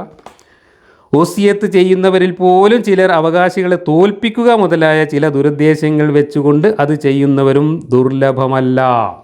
ചെയ്യുമല്ലോ, ഓരോരുത്തർക്കും അവരവരുടെ താല്പര്യങ്ങളുണ്ടാവുമല്ലോ. എൻ്റെ സ്വത്ത് ഞാൻ മരിച്ച് ചെയ്താൽ ഇന്നവർക്ക് കിട്ടരുതെന്നും ഇന്നവർക്ക് കിട്ടണം എന്നൊക്കെ താല്പര്യം ഉണ്ടാവുമല്ലോ. ആ താല്പര്യങ്ങൾക്കനുസരിച്ച് തോന്നിയതുപോലെ വസിയത്ത് എഴുതാമല്ലോ. അപ്പോൾ വസിയത്ത് എഴുതുന്നതിന് ഒരു കൃത്യമായ ചട്ടവും വ്യവസ്ഥയും പറയാത്തതുകൊണ്ടല്ലേ അങ്ങനെ ചെയ്യാൻ പറ്റുന്നത്. ഇത്തരം സമ്പ്രദായങ്ങളിൽ നിന്നാണ് ഇസ്ലാമിൻ്റെ ഗുണകാംക്ഷികളായി ചമയുകയും യഥാർത്ഥത്തിൽ ഇസ്ലാമിക നിയമങ്ങളെ മാറ്റിമറിക്കുവാൻ യത്നിച്ചു കൊണ്ടിരിക്കുകയും ചെയ്യുന്ന ചില പിന്തിരിപ്പന്മാർ മുതലെടുത്തു വരുന്നത്. അതിപ്പോൾ ചേകന്നൂർ മൗലവിയൊക്കെ ഉദ്ദേശിച്ചാണ് പറയുന്നത്. ഒരാളുടെ ജീവിതകാലത്ത് അയാളുടെ ഒരു പുത്രൻ മരണപ്പെട്ടാൽ മറ്റു ജീവിച്ചിരിപ്പുള്ള പുത്രന്മാരെ പോലെ ആ മരണപ്പെട്ട പുത്രൻ്റെ മക്കൾക്കും അഥവാ സ്വത്തുടമയുടെ നേരെ പുത്രന്മാരുള്ളപ്പോൾ തന്നെ പൗത്രന്മാർക്കും സ്വത്തവകാശം നൽകപ്പെടാത്തത് അനന്തരാവകാശ നിയമത്തിലെ അനീതിയാണെന്നും അനാഥരായ പൗത്രരോട് ചെയ്യുന്ന ഒരു അക്രമമാണെന്നും ഈ നിയമം തിരുത്തേണ്ടതാണെന്നും മറ്റും അവർ ജൽപ്പിക്കല്ല, ന്യായമായ കാര്യമാണ് ചേകന്നൂർ മൗലവിയൊക്കെ പറഞ്ഞത്. ഇസ്ലാമിൻ്റെ പേരിൽ ഈ അപവാദം പുറപ്പെടുവിക്കുന്ന ആളുകൾ ഒരു യാഥാർത്ഥ്യം വിസ്മരിച്ചിരിക്കുകയാണ്. ഒരാൾ മരണപ്പെടുമ്പോൾ ജീവിച്ചിരിപ്പുള്ളവരിൽ അയാളുമായി കൂടുതൽ അടുപ്പവും ബന്ധവുമുള്ളവർ ആരാണെന്ന അടിസ്ഥാനത്തിലാണ് അനന്തരാവകാശം സ്ഥാപിക്കപ്പെട്ടിരിക്കുന്നത്. അപ്പോൾ ഒരാൾ ജീവിച്ചിരിക്കുമ്പോൾ അയാളുമായിട്ട് അടുപ്പമുള്ളവരല്ല അയാളുടെ പേരക്കുട്ടികൾ എന്നർത്ഥം. ദാരിദ്ര്യമോ ധനമോ കഴിവുകേടോ അതിൽ പരിഗണിക്കപ്പെട്ടിട്ടില്ല. നേരെ മറിച്ച് വസിയത്തിലാകട്ടെ അക്കാര്യങ്ങളാണ് പ്രധാനമായും പരിഗണിക്കപ്പെട്ടിരിക്കുന്നതും. എവിടെ പരിഗണിച്ചു? അതൊന്നും ഇവിടെ പറഞ്ഞിട്ടില്ലല്ലോ. ദരിദ്രർക്കാണ് കൊടുക്കേണ്ടതെന്നൊന്നും ഇവിടെ പറഞ്ഞിട്ടില്ല. ആർക്കാണ് കൊടുക്കേണ്ടതെന്ന് പറഞ്ഞിട്ടില്ല. എത്രയാണ് കൊടുക്കേണ്ടതെന്ന് പറഞ്ഞിട്ടില്ല. ഒന്നും പറഞ്ഞിട്ടില്ല. അപ്പോൾ ഈ അനന്തരാവകാശം, പേരക്കുട്ടികളുടെ അനന്തരാവകാശം, ബാപ്പ മരിച്ചു എന്നതിൻ്റെ പേരിൽ, അനാഥരായി എന്നതിൻ്റെ പേരിൽ പേരക്കുട്ടികളുടെ അനന്തരാവകാശം നിഷേധിക്കുന്ന നിയമം പ്രാകൃതമാണെന്നും അത് കാടത്തമാണെന്നും അത് അനാഥരോട് ചെയ്യുന്ന അനീതിയാണെന്നൊക്കെ സാമാന്യമായൊരു സെൻസുള്ള ആളുകൾക്ക് മനസ്സിലാവും. അതാണ് ചേകന്നൂർ മൗലവിയെ പോലുള്ള ആളുകൾ പറഞ്ഞത്. അതിനെയാണ് ഇവിടെ ജൽപ്പനം, അപവാദം എന്നൊക്കെ പറഞ്ഞുകൊണ്ട് ചീത്ത വിളിക്കുന്നത്. അതൊക്കെ പറയാൻ ഇടവരുത്തിയത് അള്ളാഹുവിൻ്റെ പിടിപ്പുകേടാണ്. ഒരു ദൈവം അങ്ങനെയൊക്കെയാണോ ഒരു കാര്യങ്ങൾ പറയുക? ഇതാണ് എനിക്കിതിനകത്ത് ചോദിക്കാനുള്ളത്. ഞാൻ ഈ ഖുർആൻ ക്ലാസ്സിൽ ഓരോ ആയത്തിനെക്കുറിച്ചും സംസാരിക്കുമ്പോൾ ഞാൻ ഊന്നൽ കൊടുക്കുന്നത് അതിൻ്റെ ദൈവീകത എന്ന പൊള്ളത്തരത്തെക്കുറിച്ചാണ്. അത് മനുഷ്യൻ എഴുതിയതാണ്. ആ എഴുതിയ മനുഷ്യന് അല്ലെങ്കിൽ അത് പറഞ്ഞ മനുഷ്യന് ട്രയൽ ആൻഡ് എറർ മെത്തേഡിലൂടെ ബോധ്യപ്പെടുന്ന കാര്യങ്ങളാണ് അയാൾ വെട്ടിയും തിരുത്തിയും പറഞ്ഞുകൊണ്ടിരിക്കുന്നത്. അതുപോലും ആ കാലഘട്ടത്തിൻ്റെ പരിമിതികളെ ഉൾക്കൊള്ളുന്നു. ഇന്നത്തെ കാലത്ത് കാലഹരണപ്പെട്ട കാര്യങ്ങളാണ്. ഇത് തന്നെയാണ് ഈ പുസ്തകം ഇറക്കിയത് ദൈവമല്ല എന്ന് പറയുന്നതിനുള്ള പ്രധാന കാരണം. ഇനി ഇതിൻ്റെ അടുത്ത വാക്യം 181 ഈ വിഷയവുമായി ബന്ധപ്പെട്ടതുകൊണ്ടാണ് ആ വാക്യം കൂടെ വായിക്കുന്നത്. എന്നിട്ട് ആരെങ്കിലും അത് കേട്ടതിന് ശേഷം അതിനെ മാറ്റിമറിച്ചാൽ അതിൻ്റെ കുറ്റം അവതു മാറ്റിമറിക്കുന്നവരുടെ മേൽ തന്നെയായിരിക്കും. നിശ്ചയമായും അള്ളാഹു കേൾക്കുന്നവനും അറിയുന്നവനുമാകുന്നു. എന്താ സംഭവം? ഒരാൾ വസിയത്ത് ചെയ്യുമ്പോൾ അതിന് 2 സാക്ഷികളുണ്ടാവും. അന്നത്തെ കാലത്ത് സാക്ഷികളും വസിയത്ത് ചെയ്യുന്ന ആളുമൊക്കെ വാമൊഴിയായിട്ട് പറയാം, മറ്റൊരു കേൾക്കുക, അത്രേ ഉള്ളൂ. അതുകൊണ്ട് ആ സാക്ഷികളായി കേട്ട ആളുകൾ പിന്നീട് വസിയത്ത് ചെയ്ത ആൾ മരിച്ചതിന് ശേഷം കാലുമാറുകയും അവർ വേറൊരു അഭിപ്രായം പറഞ്ഞുകൊണ്ട് ഈ വസിയത്ത് ചെയ്ത ആളെ പറ്റിക്കുകയും ചെയ്യുകയാണെങ്കിൽ അതിൻ്റെ കുറ്റം അവർക്കായിരിക്കും, വസിയത്ത് ചെയ്യുന്നവർക്കാവില്ല എന്നാണ് അള്ളാഹു ഇവിടെ പറയുന്നത്. വല്ല കാര്യമുണ്ട്? അതുകൊണ്ട് ഇവിടെ കുറ്റം അവർക്കാണോ അല്ലേ എന്നുള്ളതല്ലല്ലോ പ്രശ്നം. ഇവിടെ അങ്ങനെ ഒരാൾക്ക് സാക്ഷി പറഞ്ഞ ഒരാൾ കാല് മാറുകയാണെങ്കിൽ അതിൻ്റെ വിക്ടിംസിനാണ് നഷ്ടം. കാരണം ഇന്നയാൾക്ക് ഇത്ര ഞാൻ വസിയത്ത് ചെയ്തിട്ടുണ്ട് എന്ന് പറയുന്നത് കേട്ട സാക്ഷിയാണ് പിന്നീട് കാല് മാറുന്നത് ഇയാൾ മരിച്ചതിന് ശേഷം.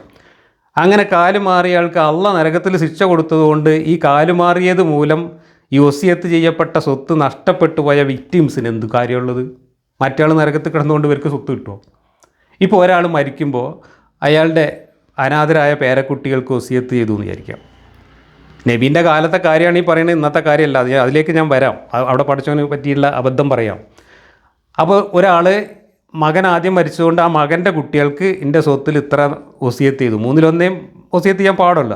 ആ 1/3 ഈ മകൻ്റെ പേരക്കുട്ടികൾക്ക് വസിയത്ത് ചെയ്തു. അത് 2 ആൾ സാക്ഷികളായിട്ട് കേട്ടു.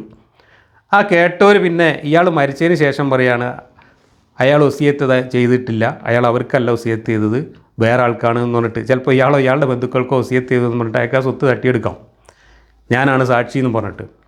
അങ്ങനെ അയാൾ കള്ളത്തരം ചെയ്യുകയാണെങ്കിൽ, അയാൾ യഥാർത്ഥ സാക്ഷ്യം പറയുന്നതിന് പകരം അത് മാറ്റി പറയുകയാണെങ്കിൽ അയാളെ പിടിച്ച് അള്ളാഹ് നരകത്തിൽ ശിക്ഷിക്കുമെന്നാണ് പറയുന്നത്. അതുകൊണ്ട് ഈ സ്വത്ത് കിട്ടാതെ പോയ പേരക്കുട്ടികൾക്ക് വല്ല കാര്യമുണ്ടോ? അയാൾ നരകത്തിൽ കിടന്നാലും സ്വർഗത്തിൽ കിടന്നാലും അതുങ്ങൾക്ക് പോയില്ലേ? അപ്പോൾ അള്ളാഹു ഒരു തലക്ക് വെളിവുള്ള അള്ളാഹു ആണെങ്കിൽ എന്തിനാണ് പരിഹാരം ഉണ്ടാക്കേണ്ടത്? ഇയാളെ ശിക്ഷിക്കാനും മറ്റേയാളെ വസിയത്ത് ചെയ്ത ആളെ ശിക്ഷിക്കാതിരിക്കാനും ജാഗ്രത പുലർത്തുന്ന അള്ളാഹു ഇതിൻ്റെ വിക്ടിംസിന് അത് കിട്ടാൻ വേണ്ട ഏർപ്പാടല്ലേ ചെയ്യേണ്ടത്? അതിനുള്ള ഏർപ്പാട് എന്താ ചെയ്യാൻ അള്ളാഹ്ക്ക് അറിയില്ല എന്ന്. അള്ളാഹ്ക്ക് അറിയാത്ത ആ കാര്യം ആധുനിക മനുഷ്യൻ ഒരു പരിധി വരെ പരിഹരിച്ചിട്ടുണ്ട്. എങ്ങനെയത്? ഇന്ന് വസിയത്ത് ചെയ്യാന്ന് പറഞ്ഞാൽ രണ്ടാളിങ്ങനെ തൊള്ളോട് പറഞ്ഞിട്ട് രണ്ടാൾ സാക്ഷി കേട്ടിട്ട് അത് പിന്നെ നാട്ടുകാരോട് പറഞ്ഞു നടക്കുന്ന പരിപാടി അല്ല. അതിന് വ്യവസ്ഥാപിതമായ സംവിധാനം ഉണ്ടെന്ന്. എന്തേ അള്ളാഹ്ക്ക് അത് പറഞ്ഞു കൊടുക്കാൻ പറ്റാതിരുന്നത്? നിങ്ങളൊരു രജിസ്റ്റർ ഓഫീസ് തുടങ്ങൂ, ആ രജിസ്റ്റർ ഓഫീസിൽ സ്റ്റാമ്പ് പേപ്പറിൽ നിങ്ങൾ ഈ വിൽപ്പത്രം രജിസ്റ്റർ ചെയ്യൂ, അത് ഒരു അറ്റോർണി ജനറലിനെ കൊണ്ട് അറ്റസ്റ്റ് ചെയ്ത് വെക്കൂ, അങ്ങനെ ഒരു രേഖയാക്കി വെക്കൂ. അപ്പോൾ പിന്നെ ഈ സാക്ഷികൾക്ക് കാല് മാറാൻ പറ്റൂല.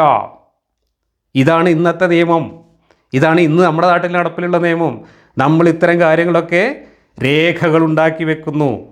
ആ രേഖകൾ ഒപ്പിട്ട് കഴിഞ്ഞാൽ അത് സ്റ്റാമ്പ് പേപ്പറിലൊക്കെ ഒപ്പിട്ട് വിൽപ്പത്രമൊക്കെ റെഡിയാക്കി കഴിഞ്ഞാൽ ആ വിൽപ്പത്രം ഒരു വക്കീലൊക്കെ ഒപ്പിട്ട് അവിടെ വെച്ച് കഴിഞ്ഞാൽ പിന്നെ സാക്ഷികൾക്ക്, ഒപ്പിട്ട സാക്ഷികൾക്ക് ഞാൻ ഒപ്പിട്ടിട്ടില്ല എന്ന് പറയാൻ പറ്റില്ല. അതിൻ്റെ കോപ്പി അവിടെ ഉണ്ടാവും, ബന്ധപ്പെട്ട ആളുകളുടെ കയ്യിലുണ്ടാവും. അപ്പോൾ ഇതിൻ്റെ അവകാശികളായ ആളുകൾക്ക് അത് കിട്ടുമെന്ന് ഉറപ്പുവരുത്തും. എന്തേ സർവജ്ഞാനിയായ പടച്ചോന് രജിസ്റ്റർ ഓഫീസിൽ സ്റ്റാമ്പ് പേപ്പറിൽ ഒപ്പിടൂ എന്നുള്ള ഒരു നിർദ്ദേശം, അല്ലെങ്കിൽ അതുപോലെ പ്രായോഗികമായിട്ടുള്ള ഒരു നിർദ്ദേശം മുന്നോട്ട് വെക്കാൻ കഴിഞ്ഞില്ല? പകരം സാക്ഷികൾ കൂറുമാറിയാൽ ഓർക്ക് നരകത്തിൽ ശിക്ഷ കൊടുക്കും, വസിയത്ത് ചെയ്ത ആൾക്ക് ശിക്ഷ ഒന്നും ഉണ്ടാവില്ല എന്ന് പറഞ്ഞതുകൊണ്ട് വിക്ടിംസിന് എന്ത് കാര്യമുള്ളത്? അപ്പോൾ ഇതൊക്കെ അന്നത്തെ കാലത്ത് പറ്റുന്ന കാര്യങ്ങൾ അന്നത്തെ സാഹചര്യത്തിൽ പറഞ്ഞു പോയതാണ്. നരകത്തിൽ ഇയാളെ സാക്ഷി കാലുമാറിയവനെ നരകത്തിലിട്ടതുകൊണ്ട് അതുമൂലം നഷ്ടം സംഭവിച്ച ആളുകൾക്ക് യാതൊരു ഗുണവും കിട്ടുന്നില്ല, പരിഹാരം കിട്ടുന്നില്ല. വിക്ടിംസ് അവിടെ ശശിയായി പോവുകയാണ് ചെയ്യുന്നത്. അപ്പോൾ അള്ളാഹ്ക്ക് തലക്ക് വെളിവുണ്ടെങ്കിൽ അതിനുള്ള പരിഹാരമല്ലേ അള്ളാഹ് പറയേണ്ടത്? എന്തേ പറയാതിരുന്നത്? മനുഷ്യന് ഇന്ന് കിജുമാവും ഒന്നും ഇല്ല. ഇന്ന് സാമാന്യ ബുദ്ധിയുള്ള മനുഷ്യന്മാർ മതേതരമായ നിയമങ്ങളിൽ അതിനൊക്കെ പരിഹാരം ഉണ്ടാക്കി വെച്ചിട്ടുണ്ട്. അപ്പം മനുഷ്യൻ്റെ ബുദ്ധീൻ്റെ അത്രയും ബുദ്ധി ആർക്കില്ല? ആയത്തിറക്കിയ അള്ളാഹ്ക്കില്ല. ആ മനുഷ്യൻ്റെ അത്രയും വിവരം ആർക്കില്ല? അള്ളാഹ്ക്കില്ല. മനുഷ്യൻ ഇന്ന് നേടിയ സാങ്കേതിക വിദ്യയെക്കുറിച്ച് പോലും അന്ന് പറഞ്ഞു കൊടുക്കാൻ അള്ളാഹ്ക്ക് അറിയില്ല. ഇതിൻ്റെയൊക്കെ അർത്ഥം എന്താണ്? ഖുർആൻ അള്ളാഹ് ഇറക്കിയതാണെങ്കിൽ അള്ളാഹ് ആരാണ്? മുഹമ്മദിൻ്റെ ഫേക്ക് ഐഡിയാണെന്ന് തന്നെയാണ് അതിൻ്റെ അർത്ഥം. അടുത്ത വാക്യം കൂടെ വായിക്കാം. 182. ഇനി വസിയത്ത് ചെയ്യുന്ന വല്ലവനിൽ നിന്നും ഏതെങ്കിലും ഒരു തെറ്റോ കുറ്റമോ ഉണ്ടായി ആരെങ്കിലും ഭയപ്പെട്ടിട്ട് അവരുടെ വസിയത്ത് ചെയ്യപ്പെട്ടവരുടെ ഇടയിൽ അവൻ നന്നാക്കി തീർത്താൽ അവൻ്റെ മേൽ കുറ്റമില്ല, നിശ്ചയമായും അള്ളാഹു പൊറുക്കുന്നവനും കരുണാനിധിയുമാകുന്നു. അതുകൊണ്ട് എന്താ കാര്യമുള്ളത്? വസിയത്ത് ചെയ്ത ആൾ പിന്നെ എന്തെങ്കിലും കുറ്റം ചെയ്താൽ അത് പറഞ്ഞു തീർത്താലും കുഴപ്പമൊന്നുമില്ല. ഇതൊക്കെ അന്നത്തെ ഗോത്രകാലത്തുള്ള മനുഷ്യർ തമ്മിലുള്ള ഇടപാടുകളാണ്. അപ്പോൾ ഈ പ്രശ്നം മുഹമ്മദിൻ്റെ മുമ്പിൽ ഏതോ ഒരു കേസായിട്ട് വന്നിട്ടുണ്ടാവും. അങ്ങനെ ഒരു കേസായിട്ട് വന്നപ്പോൾ ഏതോ ചെറുപ്പക്കാരൻ മരിക്കാൻ കിടക്കുമ്പോൾ അയാളുടെ വാപ്പിയമ്മയൊക്കെ ജീവിച്ചിരിക്കുമ്പോൾ അയാളുടെ സ്വത്ത് എന്ത് ചെയ്യണമെന്ന പ്രശ്നത്തിന് പരിഹാരം തേടി മുഹമ്മദിൻ്റെ മുമ്പിൽ എത്തിയിട്ടുണ്ടാവും. അപ്പോൾ അതിന് തൽക്കാലം പറഞ്ഞു കൊടുത്ത ചെപ്പടി വിദ്യകളാണ് ഇത്. അതിൻ്റെ സബബുൻ നുസൂൽ കിട്ടാത്തതുകൊണ്ട് നമുക്ക് ആ സംഭവം എന്താണെന്ന് പറയാൻ പറ്റില്ല. എന്തായാലും ഇതുപോലെയാണ് ഖുർആനിലെ പ്രധാനപ്പെട്ട മനുഷ്യൻ്റെ ജീവിതവുമായി ബന്ധപ്പെട്ടിട്ടുള്ള എല്ലാ കാര്യങ്ങളും പറഞ്ഞു വെച്ചിട്ടുള്ളത്. ഇവിടെ ഞാൻ ഈ വസിയത്ത് ചെയ്യുക, കള്ളസാക്ഷികളായ മറ്റവൻ നരകത്തിൽ പോകും എന്ന് പറയുന്നതിന് പകരം ഈ വസിയത്ത് സ്റ്റാമ്പ് പേപ്പറിൽ രജിസ്റ്റർ ചെയ്തു വെക്കുക എന്ന് ഒരു ബദൽ ആയത്ത് ഞാൻ ഇറക്കുന്നു. ഞാൻ പറയുന്നു അള്ളാഹിൻ്റെ ആയത്തിനേക്കാളും മെച്ചപ്പെട്ട ആയത്താണ് ഇന്നത്തെ കാലത്ത് നമ്മൾ നടപ്പിലാക്കുന്ന ഈ സമ്പ്രദായം. അപ്പോൾ ഇന്നത്തെ കാലത്ത് മനുഷ്യർക്ക് അറിയാവുന്ന കാര്യങ്ങളുമായി താരതമ്യം ചെയ്താൽ അള്ളാഹ് പറഞ്ഞ കാര്യങ്ങളൊക്കെ തീർത്തും അപ്രായോഗികവും അപ്രസക്തവും അസംബന്ധവുമാണ് എന്ന് കാണാം. എന്നിട്ട് ഈ വസിയത്തിൻ്റെ നിയമം പിന്നെ അനന്തരാവകാശ നിയമം വന്നപ്പോൾ ക്യാൻസലായിപ്പോയി എന്നാണ് പറയുന്നത്. അപ്പോൾ പഠിച്ചവർ ഇങ്ങനെ ഒരു കാര്യം പറയുക, അത് പ്രായോഗികമല്ല എന്ന് ബോധ്യപ്പെടുമ്പോൾ അത് വെട്ടിത്തിരുത്തുക. ഇങ്ങനെയാണോ ഒരു പഠിച്ചോൻ കാര്യങ്ങൾ പറയേണ്ടത്? പഠിച്ചോൻ ആദ്യം തന്നെ അനന്തരാവകാശ നിയമം അങ്ങോട്ട് ഇറക്കിയ എന്തായിരുന്നു കുഴപ്പം? അതിൽ തന്നെ എല്ലാ അവകാശികളെയും ഉൾപ്പെടുത്തിയാൽ എന്തായിരുന്നു കുഴപ്പം? പിന്നെ വസിയത്ത് ചെയ്യേണ്ട ആവശ്യമില്ലല്ലോ. അതൊക്കെ കൃത്യമായിട്ട് മനുഷ്യർക്ക് മനസ്സിലാവുന്ന രീതിയിൽ പറഞ്ഞു കൊടുക്കാൻ എന്തേ പടച്ചോന് പറ്റാതിരുന്നത്? പടച്ചോന് 3-1 4-1 പറഞ്ഞിട്ട് ആകെ കണക്ക് കയറ്റി എന്തുകൊണ്ടാണ്? ഇതൊന്നും പടച്ചോൻ്റെ കുഴപ്പമല്ല. ഈ പടച്ചോൻ മുഹമ്മദിൻ്റെ ഫേക്ക് ഐ ഡി ആയതുകൊണ്ടും മുഹമ്മദിന് വേണ്ടത്ര കാര്യങ്ങൾ ഗ്രാഹ്യമല്ലാത്തത് കൊണ്ടും മുഹമ്മദ് സ്കൂളിൽ പോകാത്തതുകൊണ്ടും സംഭവിച്ചു പോയ അബദ്ധങ്ങളാണ്. അടുത്ത ആയത്തിൽ നോമ്പിൻ്റെ കാര്യം പറഞ്ഞ് വേറെ വിഷയത്തിലേക്ക് പോവുകയാണ്. അതുകൊണ്ട് നമുക്ക് അടുത്ത ആയത്ത് മുതൽ അടുത്ത ക്ലാസ്സിൽ തുടരാം.